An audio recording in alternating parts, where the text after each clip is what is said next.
이곳에서 여러 사연들을 재미있게 듣고 있는 50대입니다. 저에게는 너무나 소중한 사랑스러운 딸이 있습니다. 제 평생을 딸을 위해서 살았다고 해도 과언이 아닐 정도로 저에게는 딸이 정말로 소중합니다. 남편과는 현재 이혼을 한 상태예요. 자꾸만 시댁 식구들이 저에게 너무하다면서 말을 해오길래 내가 정말 너무한 건가 싶어 이렇게 글을 쓰게 되었습니다. 남편과는 성인이 되어 지인의 소개로 만나게 되었습니다. 늦둥이 외동딸이었던 저는 활달하고 적극적인 남편이 좋았습니다. 연애를 하다가 20대 초반에 저희는 결혼을 하게 되었고 바로 임신을 했죠. 그때까지만 하더라도 남편은 세상 다정하고 좋은 남편이었어요. 여보, 나랑 결혼해줘서 정말 고마워. 내가 지금은 보잘것없고 가진 것도 없지만 평생 당신이랑 아이를 위해서 열심히 일할게. 열심히 일하다 보면 우리도 좋은 날이 오겠지. 당신만 내 옆에 있으면 세상 못할 일도 없을 것 같아. 당신이랑 결혼을 한 건 내 평생 가장 큰 축복이라고 생각해. 그러니까 다른 걱정하지 말고 건강하게 아이 잘 키워줘. 알았지? 당신 덕분에 내가 마음이 놓인다. 주변 보면 결혼하고 나서 후회한다는 사람들도 많이 있는데 나는 당신 만나서 후회 안 하고 잘 살고 있는 것 같아. 뱃속의 아이도 무럭무럭 잘 크고 있고 거기다가 남편까지 열심히 일해주니 나는 정말 행복하네. 가정을 꾸려서 산다는 게 다 이런 걸까 싶어. 우리 엄마 아빠도 늦게 결혼하셔서 나를 늦게 낳으셨잖아. 그래서 더 내가 소중하셨다는데 우리도 그렇게 알콩달콩 살 수 있을까? 그럼 여보, 내가 그렇게 살 수 있도록 해줄게. 당신 평생 고생 안 하고 살 수 있도록 내가 지금부터 노력할 거야. 그러니까 걱정하지 말고 태교만 잘하고 있어. 뭐 먹고 싶은 거 있으면 언제든지 말하고. 임신하면 이것저것 먹고 싶은 것도 많다고 하더라. 내가 그거 다 사줄 테니까 걱정하지 말고 나만 믿어.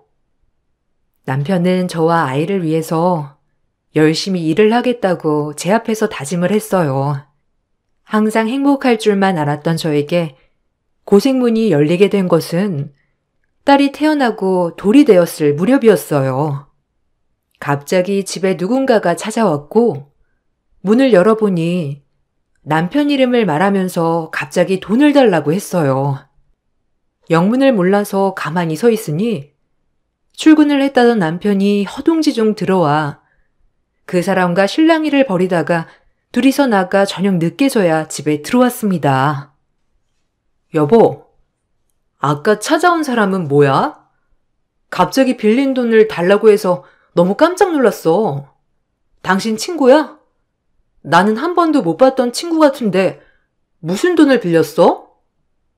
갑자기 왜 돈을 빌렸어? 급하게 써야 할 곳이 있었던 거야? 처음에는 당신 이름을 말하길래 나는 무슨 친구인가 해서 문을 열어줬는데 다짜고짜 돈을 달라고 하길래 너무 황당했어.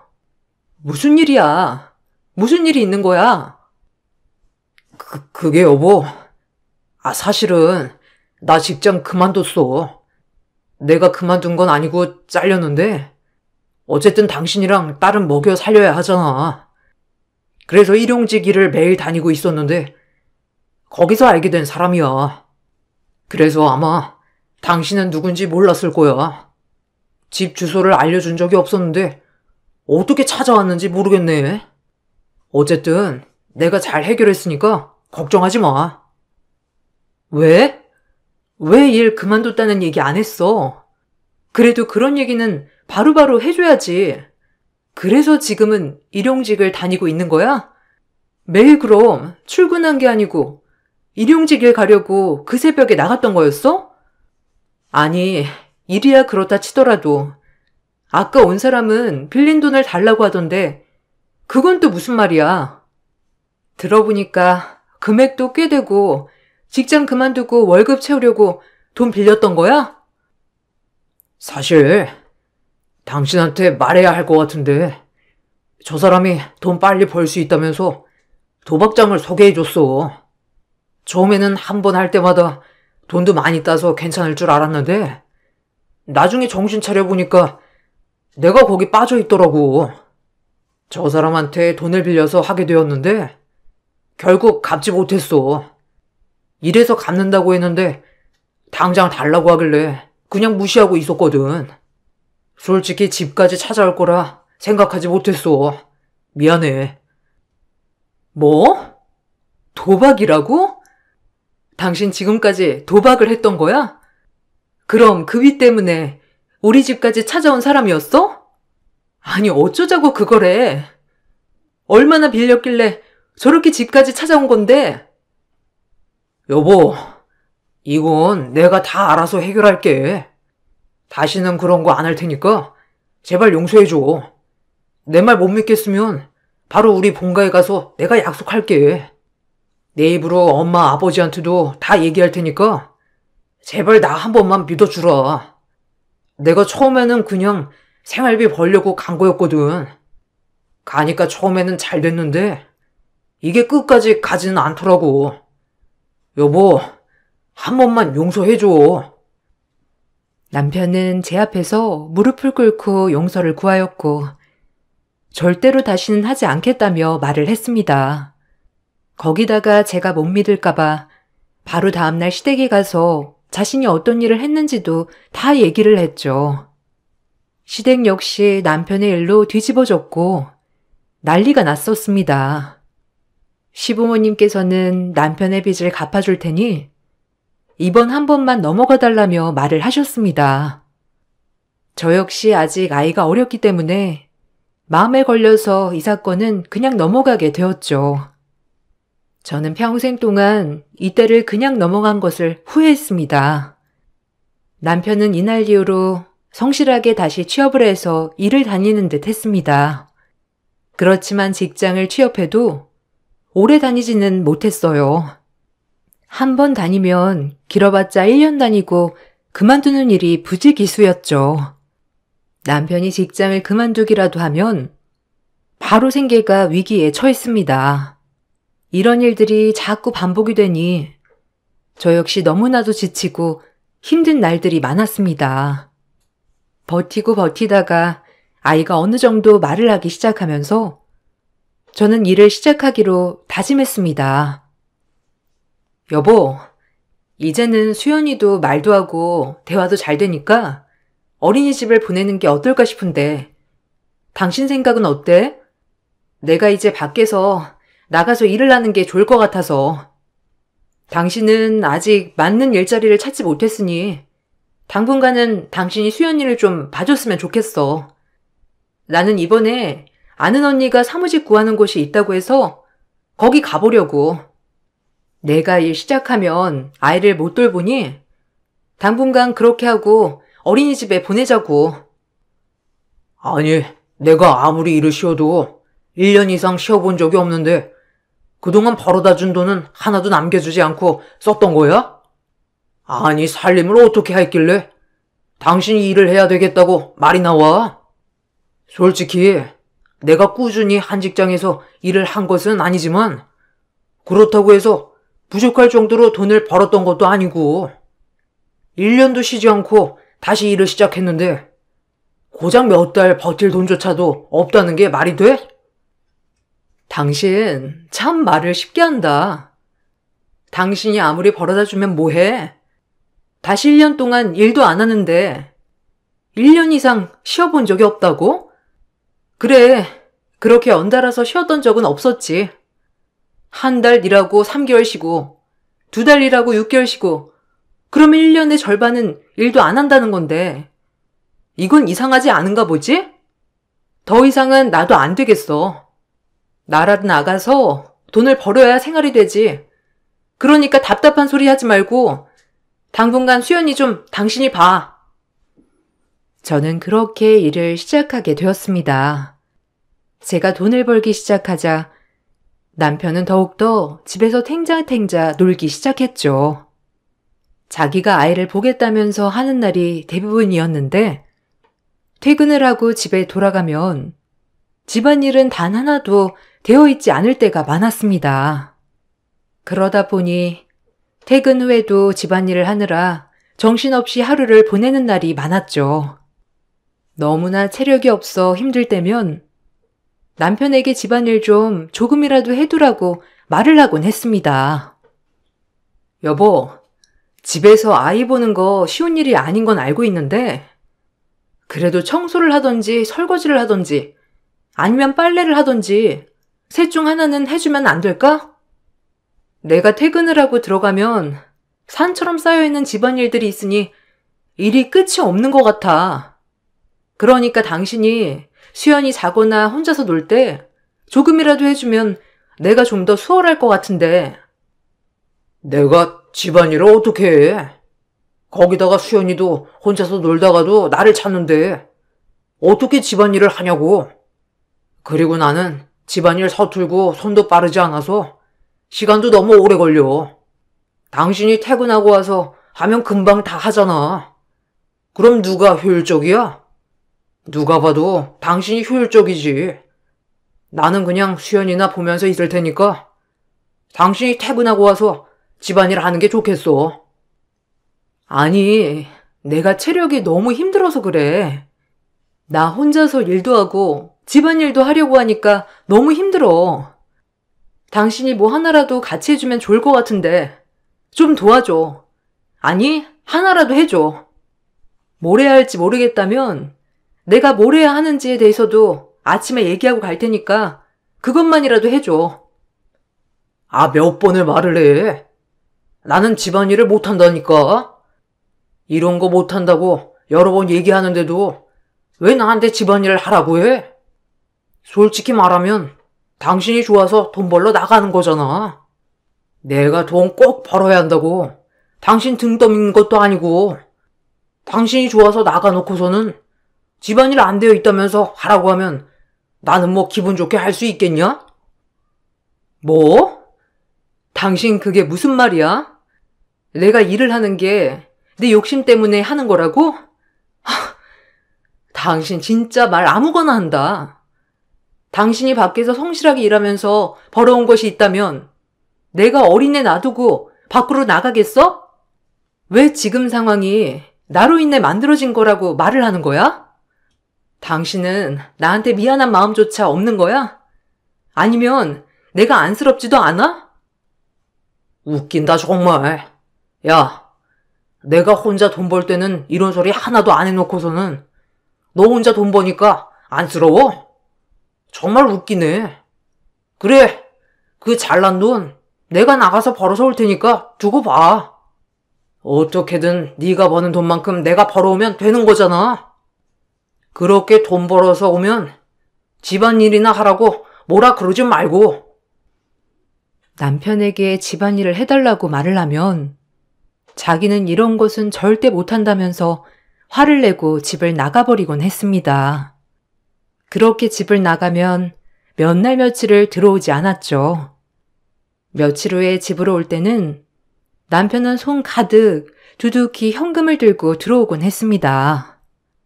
처음에는 며칠 동안 어디서 일을 해왔는가 보다 생각을 했었는데 이런 일들이 반복되면서 그것이 돈놀이로 인한 돈임을 느끼게 되었죠. 더 이상 남편에게 같이 살 수 없다고 얘기를 했지만 남편은 자신이 뭘 잘못했냐며 이혼만은 안 된다고 했죠. 남편의 얼굴을 보고 사는 건 아니라 생각이 들어 저는 직장을 핑계로 아이와 함께 직장 근처로 집을 옮기게 되었고 남편은 시부모님 댁으로 들어가 살게 되었습니다. 사실상 우리는 별거를 시작했던 것입니다. 그렇게 우리 두 사람은 아이가 고등학교 졸업을 할 때까지 따로 떨어져 살았습니다. 종종 남편과 한 번씩 만나기는 했지만 사이가 전보다 좋아지지도 나빠지지도 않았죠. 그러다 아이가 고등학교 졸업을 앞두고 갑자기 남편이 집으로 찾아와 이제는 합가를 하는 게 좋을 것 같다며 얘기를 해왔습니다. 당신, 이제는 우리 같이 사는 게 어때? 솔직히 떨어져서 지낸 지 10여 년이 지나다 보니 당신도 나도 여기에 익숙해졌을 거라고 생각은 하지만 그래도 우리는 부부잖아. 수연이한테도 더 이상은 못할 짓이라고 생각해. 당신도 일을 하고 있고 나도 일을 하고 있으니 서로 함께하는 시간이 많지는 않겠지만 그래도 남은 생이라도 부부로서 잘 지내고 싶어. 당신 갑자기 왜 그렇게 얘기를 해? 아이가 이제 성인 되어서 힘든 일 없겠다 생각하는 거야? 굳이 그럴 필요 없어. 당신은 당신대로 편하게 살아도 상관없어. 우리도 이렇게 둘이서 지내는 게 편하니까. 갑자기 새 식구가 모여서 산다고 생각을 하니 왜 그렇게 해야 할지 모르겠네. 당신 말대로라면 가장 편안하게 있어야 할 곳이 집인데 우리가 그렇게 부대끼고 살 정도는 아니지 않아? 알아. 당신이 나랑 같이 살고 싶지 않다는 거. 그렇지만 딸에게도 상처가 되었을 거야.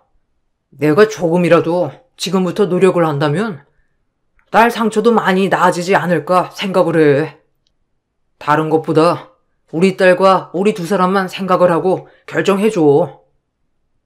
남편은 그렇게 학가를 얘기한 뒤부터 집에 종종 와서 음식도 만들어주고 집안일을 도와주기도 했습니다. 거기다가 바빠서 퇴근이 늦을 때면 졸업을 앞둔 딸과 함께 영화도 보면서 소소하게 시간을 보내기도 했죠. 그전까지는 아빠 없이도 잘 지냈다고 생각을 했지만 딸아이가 아빠와 어색하지만 즐겁게 시간을 보내면서 행복해하는 모습을 보고 어쩌면 남편이 정신을 차린 건 아닐까 생각을 했습니다. 이런 제 생각은 얼마 못 가 깨지고 말았죠. 남편의 이 행동들은 모두 계략이었습니다. 딸은 공부도 어릴 적부터 잘해서 명문대에 합격을 했는데요. 대학 등록금으로 모아두었던 통장을 깨고 등록금 납부를 하기로 했죠. 이 사실을 알고 남편은 미안하다며 얘기를 했습니다. 정말 수연이 대학 등록금을 다 모으고 있었어? 아휴, 사실 한두 푼도 아니라 이번에 등록할 때 좀 도와줘야 하는데 고민하고 있었거든. 사실 지금은 내가 넉넉한 형편이 아니라서 어떻게 해야 할까 걱정했는데 정말 당신 대단하다. 그럼 지금까지 모으고 있었던 거야? 수연이 가는 대학 등록금이 정말 장난이 아니더라고. 당신 정말 대단해. 그리고 미안해. 당신 혼자 이 부담을 지게 해서. 괜찮아. 우리 딸 좋은 대학 가니까 내가 정말 기분 좋게 다 낼 수 있어서 다행이지. 딸 공부도 정말 잘하는데 대학까지 등록할 돈이 없어서 못 간다면 너무 속상하고 힘들 것 같아. 그래도 이렇게 마련할 수 있어서 다행이다. 정말 잘 모을 수 있을까 고민이 많았거든. 그리고 당신도 너무 미안해할 필요 없어. 그냥 이렇게 아빠 노릇 뒤늦게라도 해주면 나야 고맙지. 요즘 수연이가 정말 행복해하는 것 같아. 그런가? 수연이 결혼할 때는 내가 꼭 도와줄게. 알았지? 당신 혼자서 수연이 이렇게 장하게 키우느라 고생 정말 많이 했겠어. 아이 등록금은 내가 잘 가지고 가서 낼 테니까 당신도 그냥 편하게 쉬어. 그 다음날 남편은 미리 뽑아둔 등록금을 들고 사라졌습니다. 야반도주를 했던 것이죠. 남편이 하루아침에 사라지자 주변에서 사고가 난 것은 아닐까 신락 같은 희망을 갖고 있었습니다. 그렇지만 대학에 연락을 해보아도 등록이 되었다는 답변이 들리지 않아 속이 타들어갈 지경이었죠. 그렇게 저희는 다시 한번 더 남편의 배신을 느끼게 되었습니다. 그날 이후로 저와 딸은 서로를 의지하면서 상처를 묻고 살고 있었어요. 살면서 아빠, 남편이라는 이야기는 한 번도 입에 올리지 않았죠. 그렇게 저희는 10년의 세월을 다시 겪게 되었습니다. 시간이 지나 딸아이는 어엿한 직장인이 되었고 함께하고 싶다는 남자친구와도 연애를 시작했습니다. 딸아이가 결혼을 하겠다며 말을 하고 난 후에 데리고 온 예비사위도 정말 반듯한 사람이었죠. 성실하고 똑똑한 사이였고 지역 내 검사였습니다. 더군다나 예비사위의 집안 역시 검사 집안이었고 부잣집으로 소문이 난 곳이었어요. 사실 그 어떤 것보다 제가 걱정을 했던 것은 저희 집의 사정을 다 알고 있는 거였어요. 혹시 내가 혹시나 해서 하는 말인데 수연이 만날 때 가정사도 많이 들어보았나? 우리 집에 수연이 아빠가 없네. 10년 전에 실종된 상태로 아직까지 연락이 되고 있지 않아. 홀어머니라 사돈댁에서는 좋지 않게 생각을 하실 수도 있으니 미리 다 얘기를 하는 것이 더 좋을 것 같아서. 자네, 수연이 상황을 다 알고 있는 건가? 네, 어머님. 수연 씨랑 연애하기 전부터 정말 많이 이야기를 들었어요. 아버님께서는 실종되셨고 어머님께서 어릴 적부터 자신을 키워주셨다고 말을 했습니다. 저희 집에서도 이와 같은 사실을 다 알고 있어요. 그러니 너무 걱정하지 않으셔도 됩니다. 저는 오히려 어머님께서 정말 대단하신 분이시라고 생각이 들어요. 부부 둘이서 아이 한 명을 키우는 것도 힘든데 어머님께서는 홀로 키우셨잖아요. 아니야. 수연이가 그만큼 영특하게 잘 커졌지. 사돈댁에서 아신다니 다행이구나. 혹시나 이런 부분들이 결혼을 하는데 영향을 미칠 수도 있겠다 생각을 했었어. 고민이 정말 많았는데 그래도 잘 이해를 해주셨다고 하니 감사하네. 아버님에 대한 이야기도 수연 씨에게 많이 들었습니다. 사실 어머님께 어떻게 말을 꺼내야 할지 저도 많이 고민을 했는데 이 부분도 저는 부모님께 충분히 얘기를 해둔 상태입니다. 저희 어머니 아버지도 그런 건 상관없다고 하셨고요. 그러니까 너무 걱정하지 마시고 수연이 저랑 결혼하게 허락해 주십시오.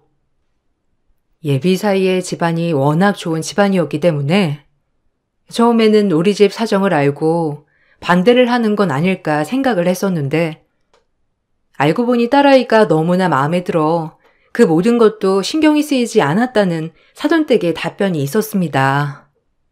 상견례 장소에서도 사돈댁에서는 아무것도 해올 필요 없이 잘 살기만 하는 것만으로도 감사하다고 얘기를 해주셨죠.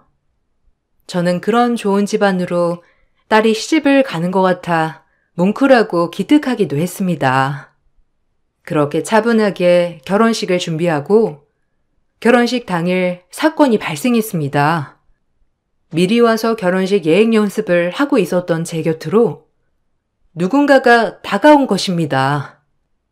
바로 10년 전 야반 도주를 하고 나서 잠적한 남편이었어요. 알고 봤더니 그동안 남편의 자취를 모른다던 시댁 식구들은 남편과 연락을 하고 있었고 이번에 딸 결혼 소식까지 듣게 되어 찾아오게 되었다고 말했습니다. 당신? 당신 어떻게 여길 왔어? 어떻게 여기가 어디라고 와? 10년 만에 나타나서 뻔뻔하게 딸 결혼식을 와? 당신 제정신이야? 내 딸 결혼식에서 큰소리 내고 싶지 않으니까 당장 이 자리에서 꺼져. 좋은 말 할 때 가라고.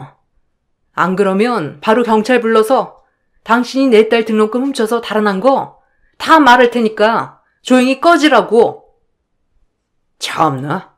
당신 참 독해졌네. 아니 내 딸 결혼식인데 아빠가 참석을 해야지 어딜 간다는 거야? 그럼 오늘 우리 수연이 팔짱 끼고 여기 한번 걸어보는 건가? 결혼 소식 들었어. 여기 사돈들 잘 산다며? 어쩐지 결혼식을 이런 곳으로 잡았다고 하길래 깜짝 놀랐는데 역시나 사돈집이 잘 사는 집이구먼. 나 없이 꼬질꼬질하게 사는 것 같더니만 딸내미 시집 하나는 잘 가네. 뭐? 당신이 무슨 자격으로 딸 결혼식을 입에 올려? 지금 당장 안 나가? 수연이 눈에 띄지 말고 당장 나가. 당신은 여기에 있을 자격도 없으니까. 당신이 나가고 나서 우리들 얼마나 상처받았는지 알기나 해? 그리고 어떻게 결혼식 한다는 건 알았어? 참나. 그동안 뻔뻔하게 우리 소식 들으면서 다녔던 거야? 뭐 이렇고 저렇고 일단 그건 나중에 얘기하고 지금은 당장 나가. 내가 왜 나가야 하지? 여기 사돈들은 아빠 있다는 거 모르나? 내가 가서 인사 좀 해야 되겠는데. 우리 딸 잘 봐달라고 해야지. 아니지. 돈 많은 집안이니 사이 잘 봐줄 테니 뭐라도 좀 달라고 해야 하나? 아, 내 인생이 이렇게 풀릴 줄이야 몰랐는데. 우리 딸 부자 남편 물어오다니. 역시 나한텐 복덩이긴 하구나. 남편의 말에 경악을 하면서 쳐다보고 있었던 그 순간 저를 보고 예비사이가 곁으로 다가왔습니다. 사색이 되어서 놀란 얼굴을 하고 있는 저를 보다가 혼주석에 앉아있는 남편을 보더니 깜짝 놀라서 말을 하더라고요. 혹시 저 모르시나요? 저번에 한번 저희한테 조사받으러 오시지 않으셨나요? 아니 그때 오신 분 맞으신 것 같은데. 얼굴이 똑같으신데. 여기는 어쩐 일로 오셨죠? 그때 사고 났다면서 몇 달 동안 꼼짝없이 입원해야 될 것 같다고 저한테 전화 주시지 않으셨나요? 제가 다시 전화를 하니까 연결이 안 돼서 한참 찾고 있었는데. 네? 사람 잘못 보신 것 같습니다. 저는 대기 알고 있는 사람이 아닌 것 같은데요.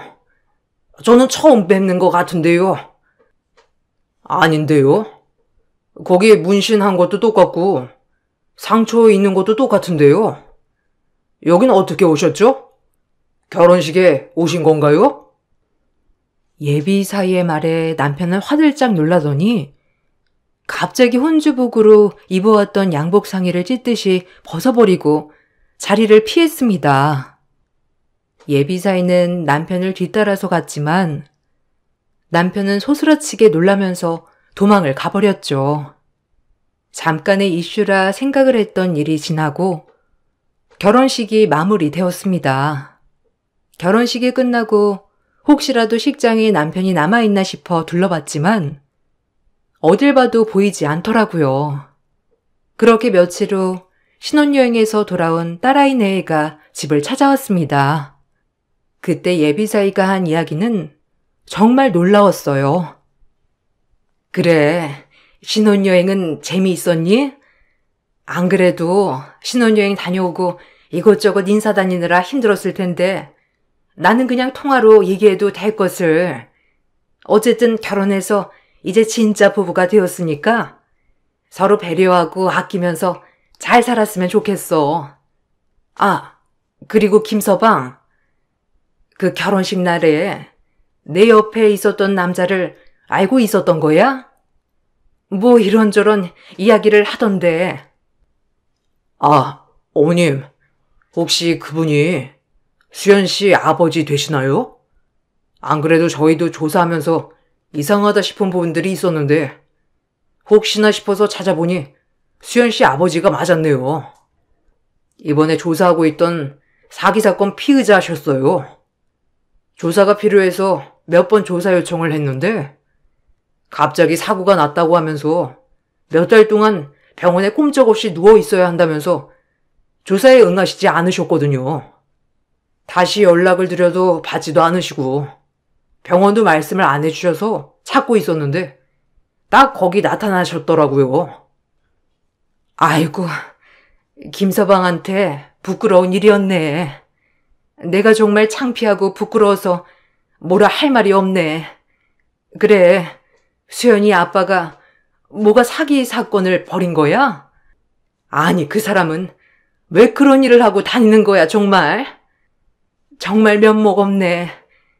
수연이 아빠는 정말 말 그대로 태어났을 때 호적상 아빠일 뿐이지 정말 연관이 전혀 없어. 네, 알아요, 어머니. 제가 그것 때문에 말씀드리는 건 아니고 저희도 다 이해합니다. 수연 씨에게는 가족은 어머님 한 분이잖아요. 그동안 고생하면서 수연 씨 키워주신 건 어머님이시니 저는 전혀 신경 쓰지 않고 있습니다. 다만 다시 수연 씨 아버지가 이쪽으로 찾아올 수 있으니까 그땐 저에게 바로 연락을 해주시면 감사하겠습니다. 저는 사실 사위의 말에도 집까지 찾아올까 생각을 했었지만 사위의 예상대로 남편은 물어물어 집까지 찾아왔습니다. 남편은 딸의 남편이 뭐하는 사람인지 알고는 있냐면서 저에게 화를 내기 시작했죠. 아니, 당신은 사이가 어떤 일을 하는지도 안 알아보고 결혼을 허락했어? 그때 결혼식에서 봤지? 내 얼굴만 보고서 딱 누군지 알았던 거. 어떻게 그런 소름 끼치는 사람이랑 짝을 지어줘? 아무리 돈이 많다고 해도 그렇지. 에휴. 그리고 나 사기 안 했어. 그거 다 다른 사람들 때문에 연루된 거고 그런 짓 한 번 한 적이 없다고. 그 자식이 나를 의심하고 모욕했는데 당신 그래도 사이라고 할 거야? 참나. 그게 딸내미 등록금까지 모두 들고 튄 사람이 할 얘기는 아닌 것 같은데. 하나밖에 없는 핏줄 돈도 가지고 야반도 좋아하는데 남의 돈은 얼마나 쉽겠어. 그냥 뭐 양심의 가책도 없이 편하게 가지고 갈 수 있겠네. 사기를 했건 안 했건 뭐 내가 알 바 아니고 범죄를 저질렀거나 의심받는 게 있으면 조용히 가서 조사나 받지. 당신 이런 식으로 나올 거야? 그래, 알았어. 당신 그래도 체면이 있으니 내가 계속 수연이 앞에 나타나는 건 싫을 거 아니야. 내가 딸아이 앞에 나타나는 게 싫으면 나한테 2천만 원만 보내줘. 이번에 이 사건만 잘 해결되면 됐는데. 그 자식이 날 자꾸 사기 혐의로 몰아가고 있어서 그래. 일단 합의를 하고 사건 해결해야 하니까 2천만 원만 보내주면 내가 앞으로 다시는 수연이 앞에, 아니 인생에 상관 안 할게. 뭐? 너는 결국 돈 때문에 우리 앞에 나타난 거지? 너 같은 버러지는 애초에 싹을 잘랐어야 했어. 그때 내가 싹싹 비는 너를 봐줬던 것이 천추의 한이다. 해결? 내가 왜 네 사건을 해결해주니? 잘못을 했으면 거기 가서 싹싹 빌어야지. 너 잘하는 거 있잖아. 그렇게 그때처럼 싹싹 빌면 혹시 몰라? 그 사람들도 다 용서해줄지? 뭐? 이게 정말 말이라고 탄 줄 알아? 너는 뭐가 잘났다고 나한테 이러는 건데? 아유, 한 주먹거리도 안 드는 게? 남편이 저에게 화를 내면서 손찌검을 하려던 그때 사위는 경찰과 함께 나타났습니다. 남편이 집으로 찾아온 순간 저는 바로 사위에게 전화를 했고 남편은 바로 잡혀가게 되었죠. 나중에 남편의 상황을 알아보니 남편은 잠적 이후에 다른 사람의 이름을 사용하고 생활하고 있었습니다. 그러다 보니 아무런 생활 흔적을 찾을 수 없었던 것이죠. 시댁 식구들도 모두 저희를 기만하고 한 달에 한 번씩은 서로 연락을 해왔다고 하는데 정말 기가 막히더라고요.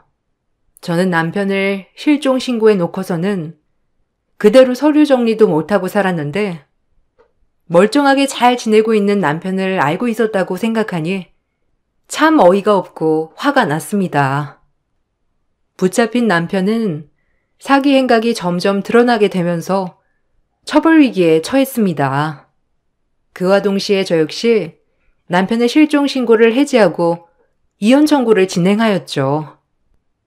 어느 날 울린 전화로 남편을 만나러 갔더니 남편은 황당한 제안을 하기도 했습니다. 수연 엄마, 내가 정말 잘못했어. 아직까지 정신도 못 차리고 사실 당신이랑 딸 곁을 떠나면서 성공하면 꼭 돌아와야지 모든 걸 갚아주겠노라 다짐을 했는데 생각보다 성공하는 게 쉽지 않더라고. 그래서 염치가 없어서 다시 돌아가지 못했어. 이번에도 잘 살아보려고 한 거였는데 내 뜻대로 되지 않았던 거야. 이번에 한 번만 도와주면 안 될까? 합의금만 주면 처벌은 낮출 수 있다고 하는데 부탁할게. 합의금? 내가 왜 당신 합의금을 해결해줘야 하는데? 내 위자료도 받지 못할 판국인데. 그리고 당신 염치가 없어서 못 돌아왔다고 했지? 그러면서 시댁 식구들한테는 잘도 연락했더라. 나는 당신이 살아는 있을까 걱정도 했었는데 그동안 참 먹고 자고 하면서 편하게 잘 지냈나 보다. 나랑 딸은 지금도 그때 사건 입에 올리지도 못해. 그때만 생각하면 우라가 치밀어 올라서. 그건 정말 내가 미안해. 그냥 한순간에 돈을 보니까 눈이 돌아서 내가 정말 잘못했어. 금방 다 갚을 수 있을 줄 알았어. 사업만 잘 되면 금방 잘 갚아서 다시 돌아갈 수 있을 줄 알았다고. 근데 그게 잘 되지 않았던 거야. 내가 고의적으로 돈을 쓴 게 아니라고. 어쨌든 이번만 합의 잘해주기만 하면 내가 평생 당신 공주처럼 떠받들면서 살게. 이건 정말 약속해. 와, 내가 이 얘기를 몇 번이나 듣는지 모르겠네.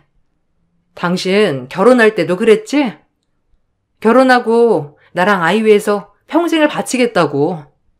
거기다가 처음 돈놀이 하는 거 걸렸을 때도 무슨 말 했는지 기억해?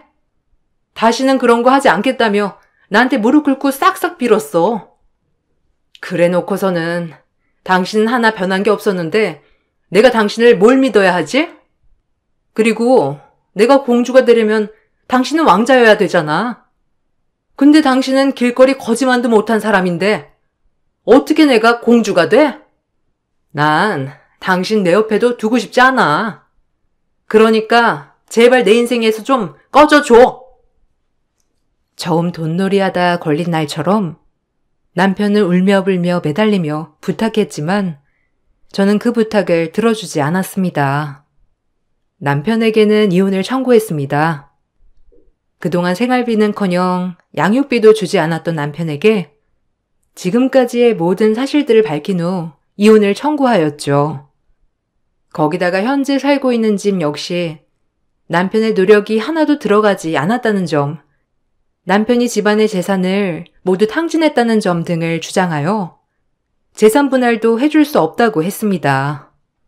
남편의 잘못이 그만큼 컸던 것인지 남편은 저에게 위자료 2천만 원을 지급해야 했고 재산 분할 없이 이혼을 하는 것으로 결론이 내려지게 되었습니다. 길고 길었던 결혼 생활도 남편과의 서류도 모두 정리가 된 후에야 저는 비로소 저를 옥죄고 있었던 족쇄에서 풀려나는 듯한 기분을 느끼게 되었죠. 딸도 결혼을 하면서 독립을 하고 이제는 저도 제 인생을 살고 있어요. 간혹 들려오는 소리로 시댁 식구들이 저에게 너무하다면서 얘기를 한다더라고요. 정말 제가 너무한 건지 아니면 저쪽 사람들이 뻔뻔한 건지 모르겠네요. 내 인생의 암흑기 같았던 시기를 이제는 다 빠져나온 것 같습니다. 앞으로 행복한 일들만 있겠죠. 저희 긴 사연을 들어주셔서 감사합니다. 여러분들의 앞날에도 밝은 빛만 가득하시길 바랄게요. 안녕하세요. 이곳에서 다양한 사연들을 듣고 있는데요. 저도 한 가지 고민이 있어서 많은 분들의 의견을 들어보고자 이렇게 사연을 써보았어요. 저는 결혼 3년 차 30대 직장인입니다. 제가 하고 있는 고민은 바로 사이가 좋지 않은 시어머니와 이대로 지내야 하는가인데요. 남편과는 사이가 나쁘지 않고 잘 지내고 있지만 시어머니와는 사이가 좋지 않아서 현재는 만나지 않고 있는 상황입니다. 시어머니가 다시 잘 지내자고 연락이 왔는데 다시 잘 지내야 할지 고민을 하고 있어요. 시어머니는 결혼을 하기 전부터 저를 탐탁치 않아 했습니다. 자신들과 급이 맞지 않고 제가 남편보다 2살이나 나이가 많다는 이유 때문이었죠. 그렇다고 해서 저희 집이 가난한 것도 아니었고 제가 가족을 부양해야 하는 상황도 아니었습니다. 다만 남편네 집은 부동산 투자로 인해서 막대한 돈을 벌었던 상황이었고 말 그대로 졸부 집안이었습니다. 남편에게 들어보니 이렇게 돈이 많아진 것도 오래되진 않았다고 하더라고요. 엄마가 갑자기 왜 저러시는지 모르겠어. 우리가 예전부터 잘 살았던 집안도 아닌데 말이야. 아빠가 몇 년 전에 사고로 돌아가시면서 사고 보상금이랑 보험금을 받게 되었거든. 그걸로 부동산 투자를 했는데 그게 개발로 값이 엄청 올라버렸어. 그걸 몇 배로 팔아서 또 투자를 하고 부동산도 엄청 사들이면서 이렇게 된 건데 엄마는 왜 자꾸 우리 집안 급을 언급하는지 모르겠어. 그렇구나. 혹시 우리 집이 엄마만 계셔서 그런 걸까? 엄마도 일을 안 하시고 계시니까 혹시나 내가 우리 집 생계를 책임져야 하는 거 아닌가 싶으셔서 그런 거 아닐까? 아니야. 그건 엄마한테 이미 말을 했거든. 장모님 생계에 문제 없다고 여러 번 얘기했는데도 참 저렇게 반대를 하니 할 말이 없네. 저희 집 역시 아빠가 고등학교 때 돌아가시게 되면서 평범한 집안이었습니다. 아빠가 돌아가시기 전에는 동네에서도 잘 산다고 소문이 났던 집이었는데 아빠가 돌아가시게 되면서 사업을 정리하게 되면서 평범한 집안이 되었죠. 그렇지만 그 후에도 엄마가 평생 일하지 않고서도 먹고 살 만큼의 재산이 있었기 때문에 엄마는 따로 일을 구하시진 않으셨고 가정주부로서 저희를 키우셨어요. 현재도 엄마는 절약하시면서 남아있는 재산으로 생활을 하고 계셨습니다. 그런 상황을 자세히 몰라서 그러셨던 건지 시어머님께서는 결코 이런 집안과 결혼을 시킬 수 없다면서 엄청난 반대를 하셨죠. 그럼에도 남편은 저와 결혼을 하지 않을 거면 엄마와도 연을 끊겠다고 했고 시어머니께서는 그 얘기를 듣고서 저에게 연락을 해 오시기도 했습니다. 너, 내 아들한테 무슨 얘기를 했길래 연을 끊겠다고 나섰니? 내가 그런다고 눈 하나 깜짝할 줄 알아? 연을 끊다니요?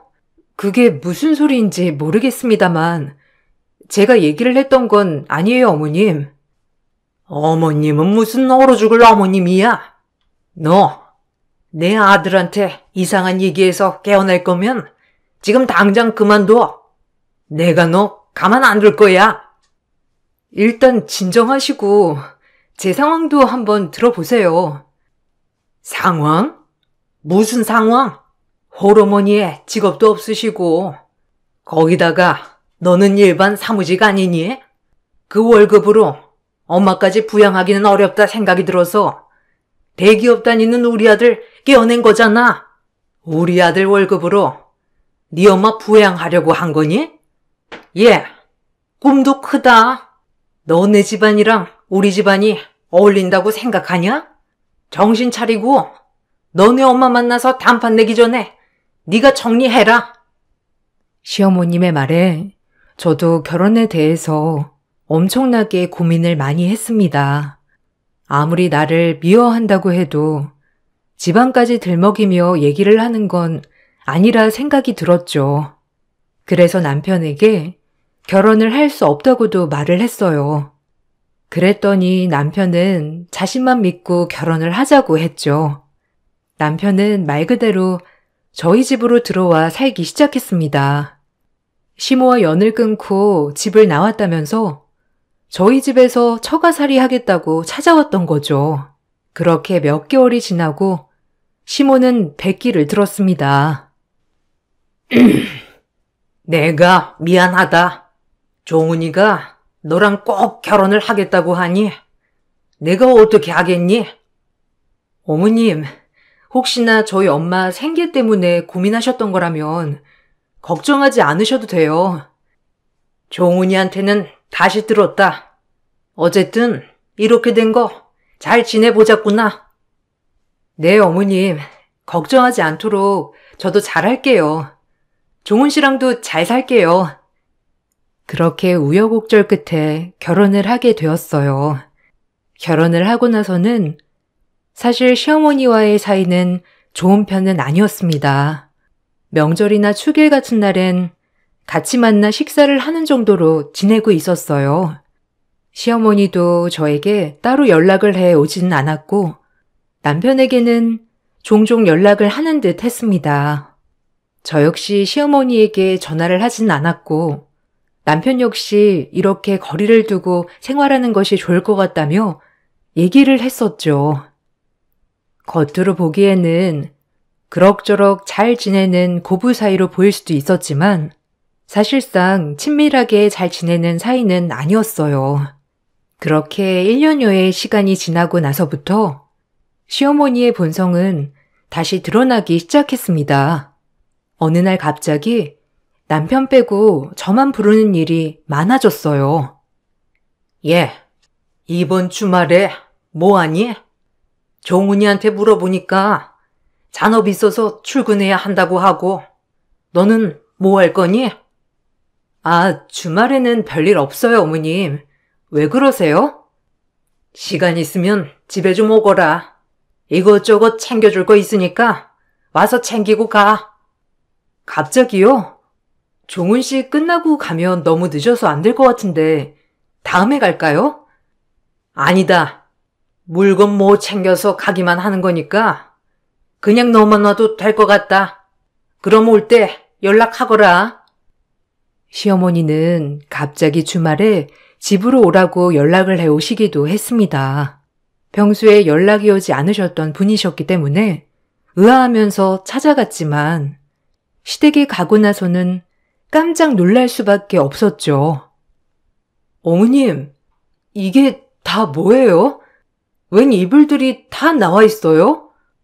아, 이거 내가 혼자서 빨래하려고 하니까 좀 힘들어가지고 너도 온다고 하고 같이 하면 금방 끝나잖아. 이게 다 세탁기로 안 되고 손빨래하는 이불들이라 조심해서 다뤄야 된다. 네?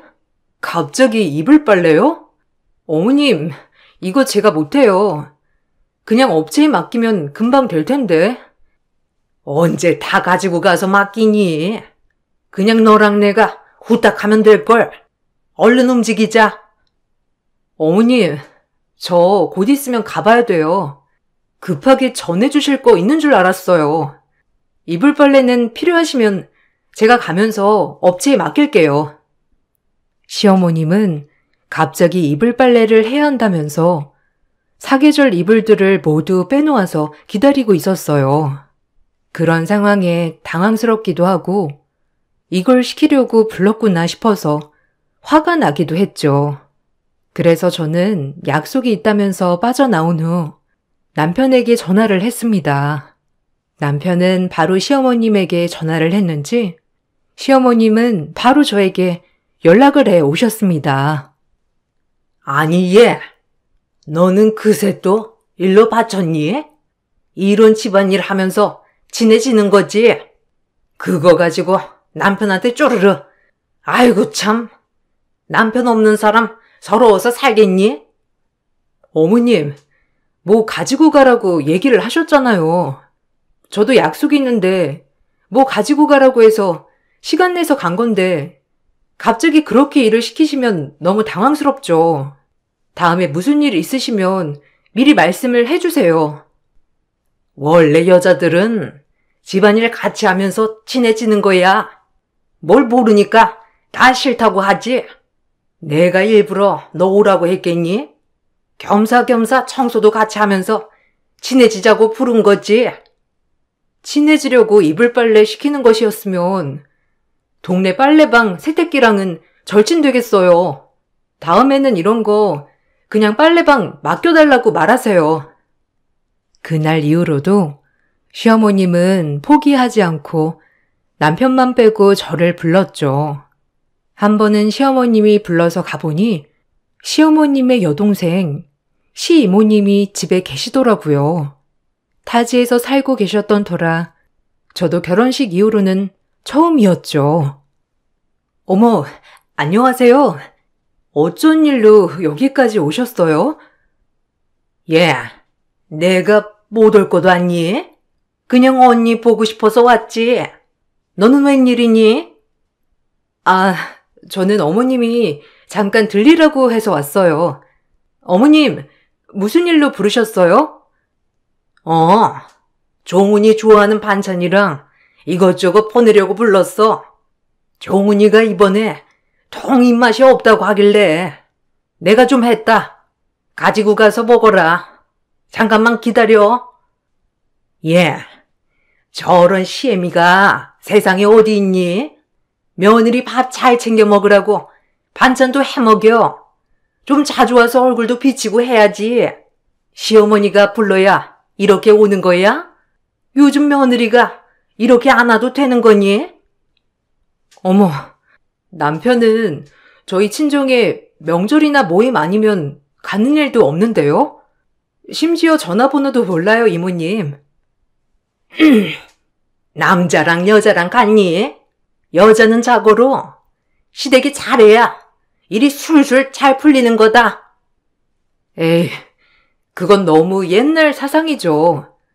요즘은 남자나 여자나 마찬가지잖아요. 그리고 옛날 마인드면 처음부터 집도 남편이 다 해와야 되는 거 아니에요? 저는 집도 반반하고 예물 받은 것도 없는데 예단까지 싹 다 해갔잖아요. 이모님은 저번에 뭐 받으신 거 아니세요? 어머머머, 얘 좀 봐. 뭔 소리 하는 거야? 결혼할 때 언니가 다 준비하고 한 결혼이잖아. 얘 이상한 소리 한다, 언니. 얘, 아가, 여기 있다. 다 챙겼으니까 이제 가보거라. 저의 말에 화들짝 놀란 시어머님은 갑자기 저에게 다 챙겼다며 후다닥 내보냈어요. 얼마 뒤에 시어머님이 다시 전화가 왔는데 다짜고짜 화를 내면서 따져 물으시기도 했죠. 얘, 너는 어떻게 내 체면은 하나도 생각을 안 하니? 그렇게 얘기하고 가버리면 어떡해? 어른이 무슨 말을 하면 내내만 하면 되는 거지. 너 시모가 얼마나 욕을 했는지 알고 있어? 네? 제가 무슨 얘기를 했다고. 그리고 어머님, 왜 결혼할 때 제가 한 거 아무것도 없다고 하셨어요? 그게 지금 무슨 상관이야? 그냥 내 체면 살려주면 될걸. 그걸 굳이 얘기해야 되는 거야? 아휴, 넌 아무리 봐도 이뻐할 구석이 하나도 없니? 됐다. 너랑 무슨 얘기를 하겠어? 시어머님은 마치 제가 잘못한 것처럼 얘기를 하셨어요. 생각을 해보니 결혼식 때에도 시댁 식구들이 자꾸만 결혼 참 공짜로 한다며 얘기를 하길래 무슨 말인가 싶었는데 다 이런 식으로 시어머니 말을 하셨던 것 같더라고요. 저는 너무나 기가 막혔어요. 사실 주변에서는 시댁이 잘 사는 것으로 알려져 있었지만 정작 결혼을 할 때는 한 푼도 보태주거나 해주신 게 없었거든요. 그래도 저희끼리 다 갖출 건 갖출 수 있었고 친정에서도 도움을 줘서 결혼을 한 것이었는데 시어머님이 이렇게 얘기를 하시니 너무 황당했답니다. 시이모께서는 제가 너무 건방지다며 남편에게도 전화를 해서 말을 했던 모양이더라고요. 남편은 시어머님께 전화를 해서 사람 창피하게 왜 그러냐고 말을 했답니다. 결국 시어머님은 저에게 다시 전화를 해 오셨죠. 너, 내가 정말 안 받아주려고 했는데 겨우겨우 받아줬더니만 이런 식으로 뒤통수를 치니? 내가 아까도 얘기했잖아. 그냥 어른이 말하면 네네 하면 되는 거지. 그걸 또 쪼르르 남편한테 얘기를 했어. 어머님, 남편이 안 건 제가 그런 게 아니라 시모님께서 저희 남편한테 전화해서 알게 된 거예요. 왜 저한테 그러세요? 어쨌든 이 난리를 나게 하니 시모도 너무 화나서 종훈이도 안 보고 싶다고 했다. 어머님, 그게 어떻게 제 잘못이에요. 왜 제가 그런 말을 들어야 하며, 거기다가 시모님께서 건방지다고 남편에게 전화한 건 화가 안 나세요? 아이고, 아들이 여자 잘못 만나서 단단히 미쳤구나, 미쳤어. 그래, 너네 마음대로 하고 살아봐라. 나중 되면 내가 무슨 말 하는지 다 알 거다. 시어머님께서는 남편이 여자를 잘못 만나 미친 거라며 얘기를 하셨어요. 남편은 그런 시어머님의 태도에 저에게 미안하다고 사과를 했습니다. 더 이상 시어머님과 함께 잘 지낼 필요 없다며 말을 했어요. 당신 정말 미안해. 이런 일까지 겪게 해서.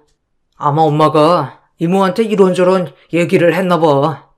이번 기회에 단단히 잡으려고 한 건지 이모도 너한테 괜한 얘기를 했나 보다.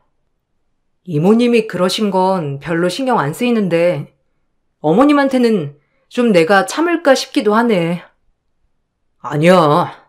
엄마가 괜히 자기 체면 살리려고 거짓말한 거를.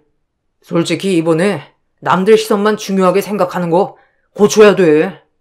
주변에서도 다 엄마가 부자라 아부 떠는 사람들만 있지.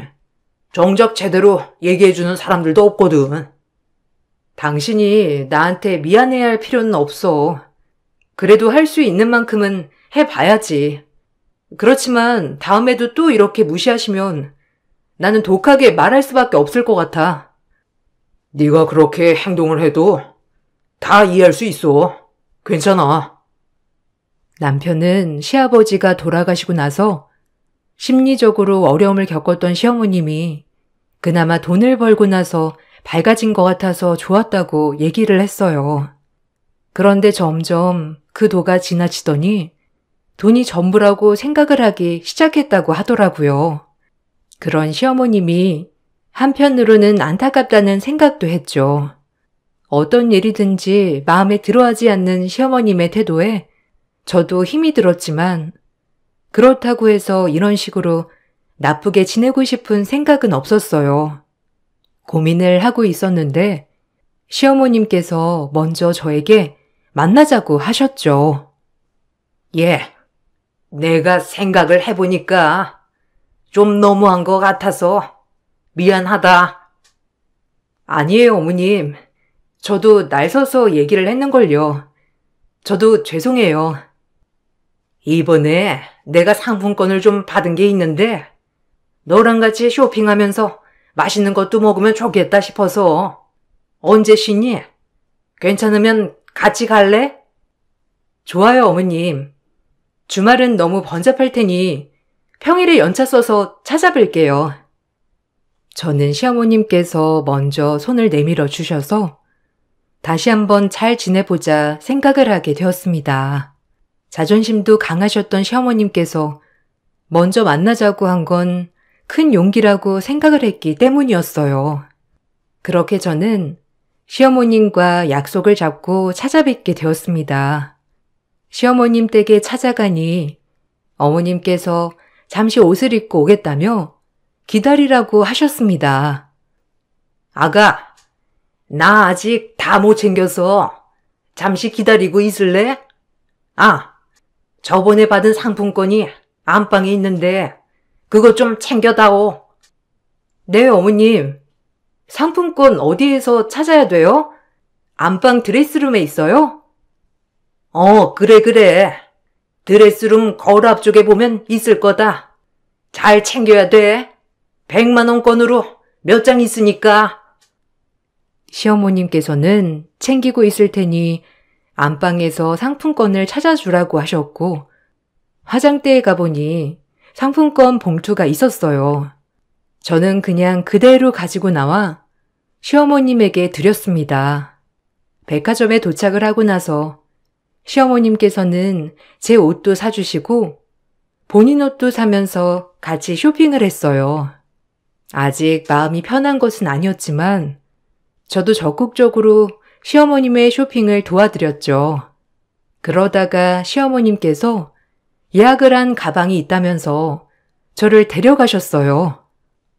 내가 전에 예약을 했던 가방이 있는데 오늘 나온다고 해서 그동안 모아두었던 상품권 다 가지고 온 거야.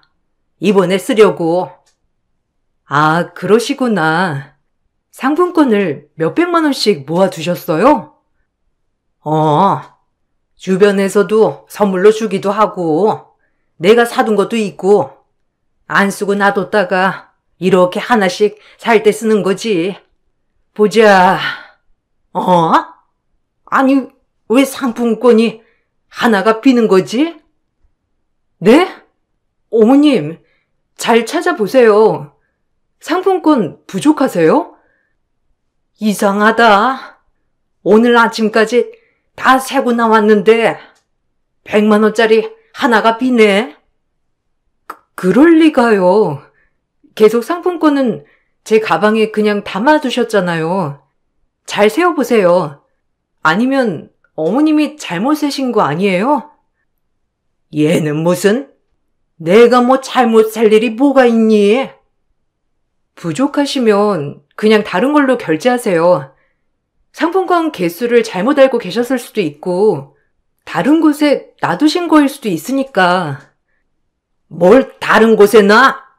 아니, 이거 사려고 가지고 온 건데 내가 다 계산을 해보고 빼놓은 거란 말이야. 어머님, 일단 그냥 구입하시고. 혹시 네가 가져갔니? 솔직히 말해봐. 네? 어머님, 무슨 말씀을 하시는 거세요? 제가 왜 어머님 상품권을 가지고 가요? 너 오기 바로 전에 상품권 개수를 셌거든. 그 이후로 너밖에 봉투 만진 적이 없는데 그럼 네가 아니면 얘가 자동으로 없어졌다는 거야? 어머님, 제가 가지고 간 거 아니에요. 아니, 그럼 누가 가져갔다는 거야? 상품권에 발이 달린 것도 아니고 너 아니면 누가 가지고 가? 우리 집에 온 사람 너밖에 없고 상품권도 네 가방에 보관하고 있었잖아. 지금까지 한 번도 꺼내지도 않았는데 그럼 누가 가져갔다는 거니? 저는 황당해서 아무 말도 하지 못했어요. 아무 말도 하지 않는 저를 보고 시어머님은 갑자기 불같이 화를 내면서 말을 하셨죠. 이래서 내가 교양 없는 애들이랑 엮이면 안 된다고 했는데 너 아무리 궁해도 그렇지 어떻게 시어머니 돈에 손을 대? 어머님, 아니라니까요. 시어머님께서는 제가 입고 있던 가디건을 마구 당기면서 찢어버렸습니다. 갑작스러운 소란에 사람들이 하나둘씩 모여들기 시작했어요. 시어머님께서 제 앞에서 고래고래 소리를 지르는 걸 보고서는 사람들도 쑥덕거리기 시작했습니다. 사람들이 모이면서 소란스러워지자 누군가 상황을 정리하기 시작했어요. 자자, 이제 그만하시고 진정하세요. 제가 여기 백화점 창업주입니다. 이렇게 소란 피우시면 안 되니까 일단 진정하시고 얘기해 보시죠. 아, 여기 백화점 사장님이세요? 아니, 이건 저희 개인적인 가정사이니 상관하지 마세요. 들어보니 상품권이 없어지신 모양인데 일단 진정하고 CCTV나 영수증도 한번 확인을 해보시죠. 아유, 그럴 필요 없다니까요. 얘가 돈이 궁해서 제 돈에 손댄 거예요. 그러니 신경 쓰지 마세요. 사모님, 여기 상품권 하나 떨어져 있는데 혹시 이거 아니실까요? 네? 아니, 그게 왜 거기서 떨어져 있어? 혹시 모르니까 CCTV로 확인해 보도록 할게요. 시어머님께서는 바닥에 떨어져 있는 상품권을 보고 민망해 하셨습니다. 저는 그런 시어머님을 보면서 정말 어떻게 해야 할지 화도 나고 억울하고 분해서 눈물이 다 날 지경이었어요. 아유, 떨어져 있었나 보네요. 아이고, 며느리분께서 많이 놀라셨겠어요. 아니 혹시 정릉에 있는 파란 대문집에 안 살았나요? 저요?